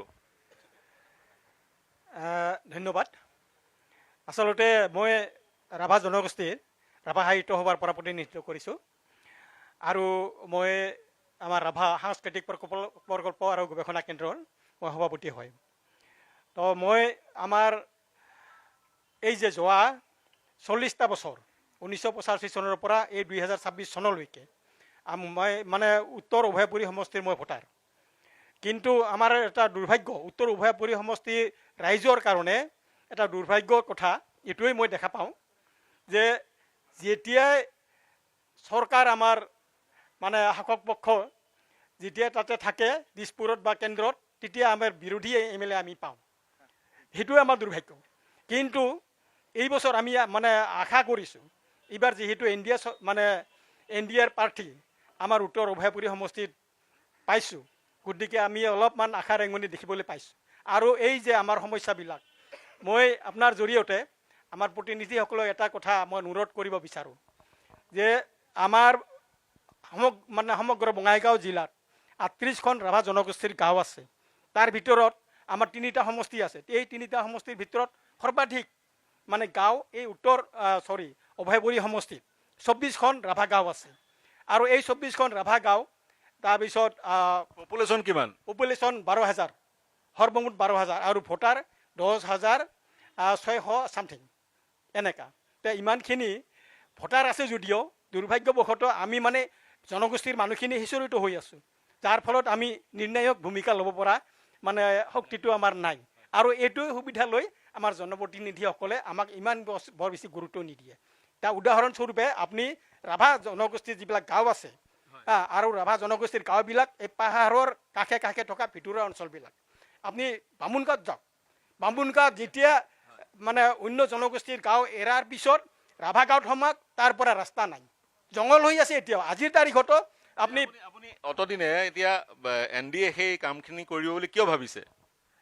ভাবিছোঁ মানে এই যে বিৰোধীৰ কথা ক'লোঁ মই, সদায় আমি বিৰোধী দলৰ মানে প্ৰতিনিধি ইয়াত পাই থাকোঁ, কিন্তু এইবাৰ যিহেতু NDA প্ৰাৰ্থী এগৰাকী পালোঁ আমি, সেইকাৰণে এইবাৰ আমি আশা কৰিছোঁ যে এইবাৰ নিশ্চয় অহা 5 বছৰত আমাৰ প্ৰাৰ্থীগৰাকীয়ে অন্তত আমাৰ কৰিছে, বিশেষকৈ ৰাভা অধ্যুষিত যিসমূহ গাঁওসমূহৰ উন্নয়ন কৰিব। মোৰ 1 ঘণ্টা সময় সমাপ্ত হৈছে, 1 ঘণ্টা ইতিমধ্যে পাৰ হৈছে, মই অন্তিম সময়ত উপনীত হৈছোঁ। এইফালে যদি কোনোবাই মন্তব্য কৰিব বিচাৰে, শেষৰটো মন্তব্য মই এওঁৰ মন্তব্যলৈ আপোনাৰ ওচৰলৈ যাম। হয়, আৰু কোনোবাই যদি মন্তব্য কৰিব বিচাৰে মই অনুৰোধ জনাম, হাতটো দাঙি সঁহাৰি জনাব, মই তেওঁৰ ওচৰলৈ যাম। হয় হয়, আমাৰ বিজেপিৰ প্ৰতিনিধিসকলে যেনেকৈ কথা কৈছে, এনেকুৱা লাগি আছে তেখেতে EVM হেক কৰি থৈ বহিছে ইয়াত, নহ'লে গোটেইখিনি ভোট তেখেতে দিব, ৰাইজক দিব নিদিয়ে, এনেকৈ কথা কৈ আছে। এনেকুৱা কৈ আছে মানে NDA চৰকাৰ কৰিবই আৰু 3 বছৰত জিকিব, এনেকৈ কথা কৈ আছে। তে আমাৰ তেখেতৰ সন্দেহ হৈছে। আৰু দাদাই এটা কথা কৈছে যে কংগ্ৰেছে যিসকলে প্ৰাৰ্থী দিছে ৱাৰ্ড মেম্বাৰৰ যোগ্য নহয়, কিন্তু ভূপেন ৰায়কৰ ফণীবেশনক যে আমি ইমানকে প্ৰতিনিধি বনাইছিল, বিধানসভাত যদি এষাৰ কথা কৈছে, সেই ভিডিঅ'টো আমাক দেখাওক, মই ইয়াৰ পৰা গুচি যাম, দেখাব পাৰিব নেকি? কোনে? ফণীবেশন চৌধুৰী আৰু ভূপেন ৰায় ডাঙৰীয়া বিধানসভাত এষাৰ কথাও কোৱা নাই। যদি এটা ৰেকৰ্ডিং দেখাব পাৰে, মই এখন মঞ্চ ত্যাগ কৰিম, দেখাওক যদি সাহস আছে। প্ৰদীপ চৰকাৰৰ ভিডিঅ', প্ৰদীপ চৰকাৰৰ কথা কৈছে।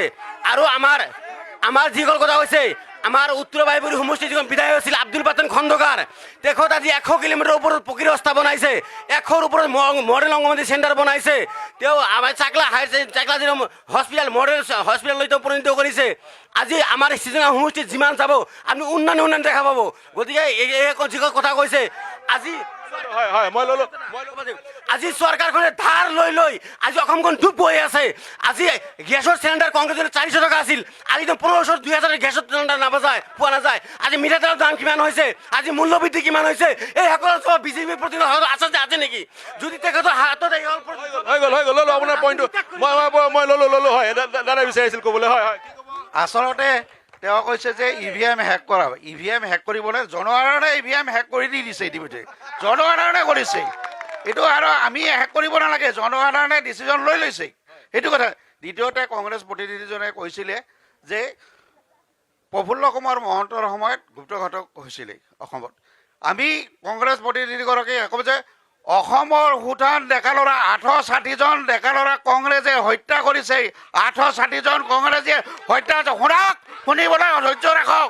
দ্বিতীয়তে কথা হ'ল কি, কংগ্ৰেছৰ সময়ত বড়োলেণ্ডত গোষ্ঠীগত সংঘৰ্ষ হৈছে, বড়োলেণ্ডত গোষ্ঠীগত হৈছে, মাইনৰিটি এৰিয়াত কিমান হত্যা হৈছে, আপোনালোকে শিকিব লাগিব কংগ্ৰেছ। আৰু কংগ্ৰেছক অসমৰ পৰা চিৰ বিদায় দিছে। কংগ্ৰেছ দ্বিতীয়বাৰৰ বাবে অসমত আহিব নোৱাৰে। অসমৰ পৰা কংগ্ৰেছক চিৰদিনৰ কাৰণে অসমৰ পৰা বিদায় দিব, চিৰদিনৰ কাৰণে। ৰ'বা, আজি তেওঁ কৈছে আজি আমাৰ 10টা বছৰ এই অভয়পুৰী সমষ্টিত কংগ্ৰেছৰ MLA আছিল, কোনো ধৰণৰ উন্নয়নমূলক কাম কৰা নাই, আজি আমাৰ NDA চৰকাৰ অহাৰ পিছত MLA ঘৰ বহুত ধৰণৰ কাম হ'ব ইয়াত। ডাঙৰ কথা হ'ল মিনিষ্টাৰ আছিলে ইয়াতে কংগ্ৰেছৰ গভৰ্ণমেণ্টৰ দিনত ইয়াতে মিনিষ্টাৰ আছিলে চন্দন কুমাৰ চৰকাৰ ডাঙৰীয়া। তেখেতলোকক মই প্ৰশ্ন কৰিছোঁ, আজি অডিটৰিয়ামৰ কথা কৈ আছে যদি সেই মিনিষ্টাৰ থকা দিনত কি হোৱা নাই? আজি উন্নয়নৰ কথা কৈছে যদি সেই মিনিষ্টাৰৰ দিনত কি হোৱা নাই? চন্দন চৰকাৰৰ দিনত আমাৰ মিনিষ্টাৰ হোৱাৰ পিছত আমি সমষ্টিবাসীয়ে কি পাইছোঁ এতিয়া আমি হিচাপ কৰি কেতিয়াবা আমি নিজে লাজ পাওঁ। এজন পইণ্টটো হয়, এওঁ ক'ব বিচাৰিছে, মই ল'লো আপোনাৰ পইণ্টটো। নমস্কাৰ, আমি তৃণমূল কংগ্ৰেছৰ পৰা কৈছোঁ। আমি নতুন দল, আমি এই যে আমাৰ পৰিস্থিতি পৰিস্থিতিবিলাক চাই আমাৰ নতুন মুখৰ প্ৰয়োজন হৈছে।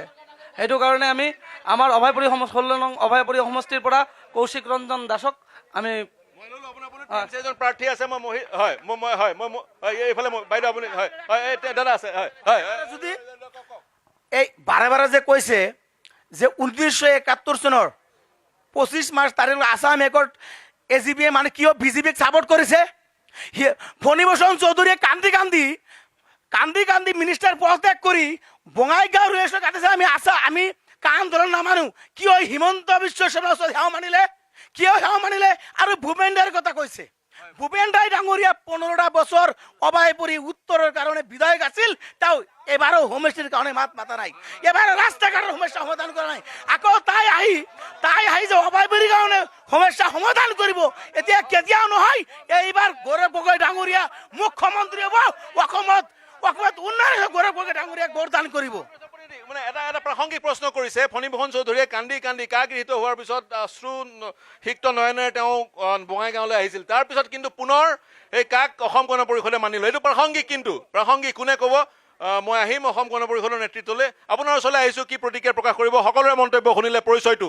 বিজেপিক যিমানেই সমালোচনা নকৰক কিয়, ইতিমধ্যে অসমৰ ৰাইজে এটা সিদ্ধান্ত লৈছে, এইবাৰ বিজেপি চৰকাৰ হ'ব। আগন্তুক 40 বছৰলৈকে ইয়াত অসমত কোনো চৰকাৰ আহিব নোৱাৰে। ইতিমধ্যে অসমৰ ৰাইজে এইটো সিদ্ধান্ত লৈছে। অভয়াপুৰী বঙাইগাঁও আমাৰ অভয়াপুৰী NDA দখলত থাকিব আৰু মানে বঙাইগাঁও AGP দখলত থাকিব। এইটো 100%, 110% এইটো খাটাং।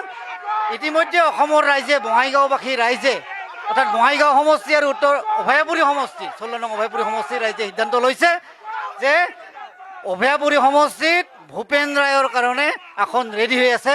আৰু আমি এটা চৰকাৰক তথা আমি হ'বলগীয়া আমাৰ মুখ্যমন্ত্ৰী হিমন্ত বিশ্ব শৰ্মা চৰকাৰক আমি এটা দাবী জনাইছোঁ, যিহেতু নামনি অসমত আমাৰ মিনিষ্টাৰ নাই, গতিকে যদি আমাৰ সন্মানীয় ভূপেন ৰায় ডাঙৰীয়া অভয়পুৰী সমষ্টিৰ পৰা জয়ী হয়, তেতিয়াহ'লে তেওঁ মন্ত্ৰীসভাত আসন লাভ কৰিব। এইটো 100% চিয়ৰ। মন্ত্ৰিত্বৰ দাবী কৰিছে মই অনুষ্ঠান সামৰিছোঁ। হয়, কিবা এটা কৈছে, মই আহিম কিবা এটা কবি। হয় ডাঙৰীয়া কওক। আগতে ভূপেন ৰায় ডাঙৰীয়া আমাৰ অভয়পুৰী সমষ্টিত নাছিলে। এইবাৰ আমি 16 নং অভয়পুৰী বিধানসভা সমষ্টিত তেখেতক পাইছোঁ। তেখেতক আমি অভয়পুৰীবাসী 16 নং অভয়পুৰীবাসী পাই ইমান ৰাইজে হিয়া উজাৰি মৰম দিব ভূপেন ৰায়ক।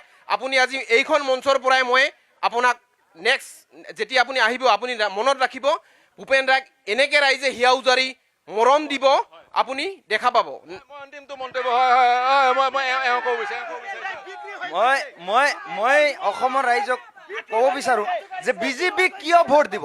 বিজেপি যেতিয়া চৰকাৰত আছিল যোৱা 5 বছৰত, তেতিয়া বিজেপি চৰকাৰৰ কালত গৰু চুৰ হৈছিল, তেতিয়া পানী চুৰ হৈছিল, মাটি চুৰ হৈছে।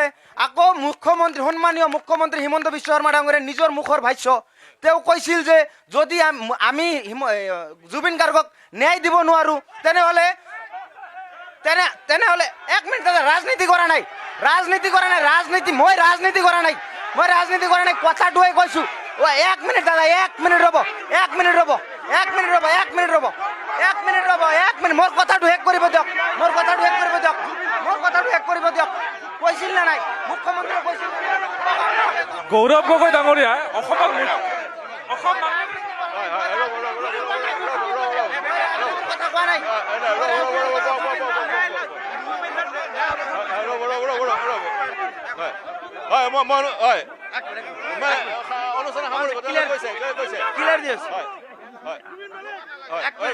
উত্তৰ দি আছো।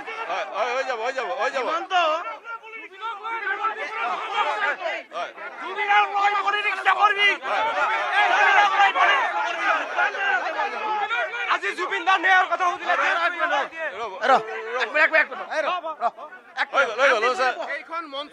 এইখন মঞ্চত জুবিনক লৈ ইয়াতে ৰাজনীতি নকৰিব।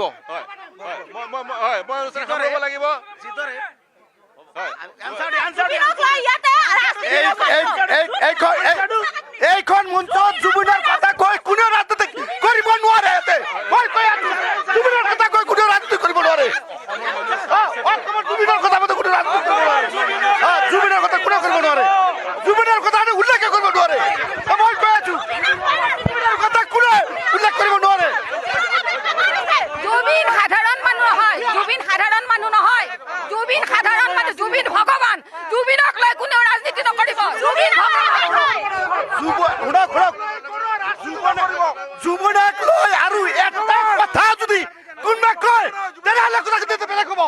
জোতাৰ কাৰণে কোনে তাতে কথা পাতিব ক'ব নোৱাৰে আপোনালোকে অনুষ্ঠান সামৰিছো বহি লওক নাই হৈ গ'ল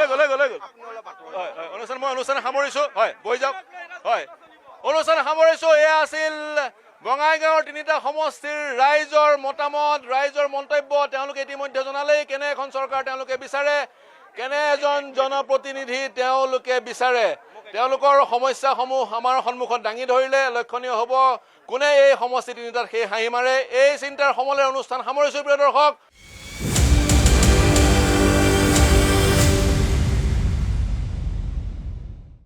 Presented by Star Cement, co-powered by Everyday Spice, technology partner Data Mission.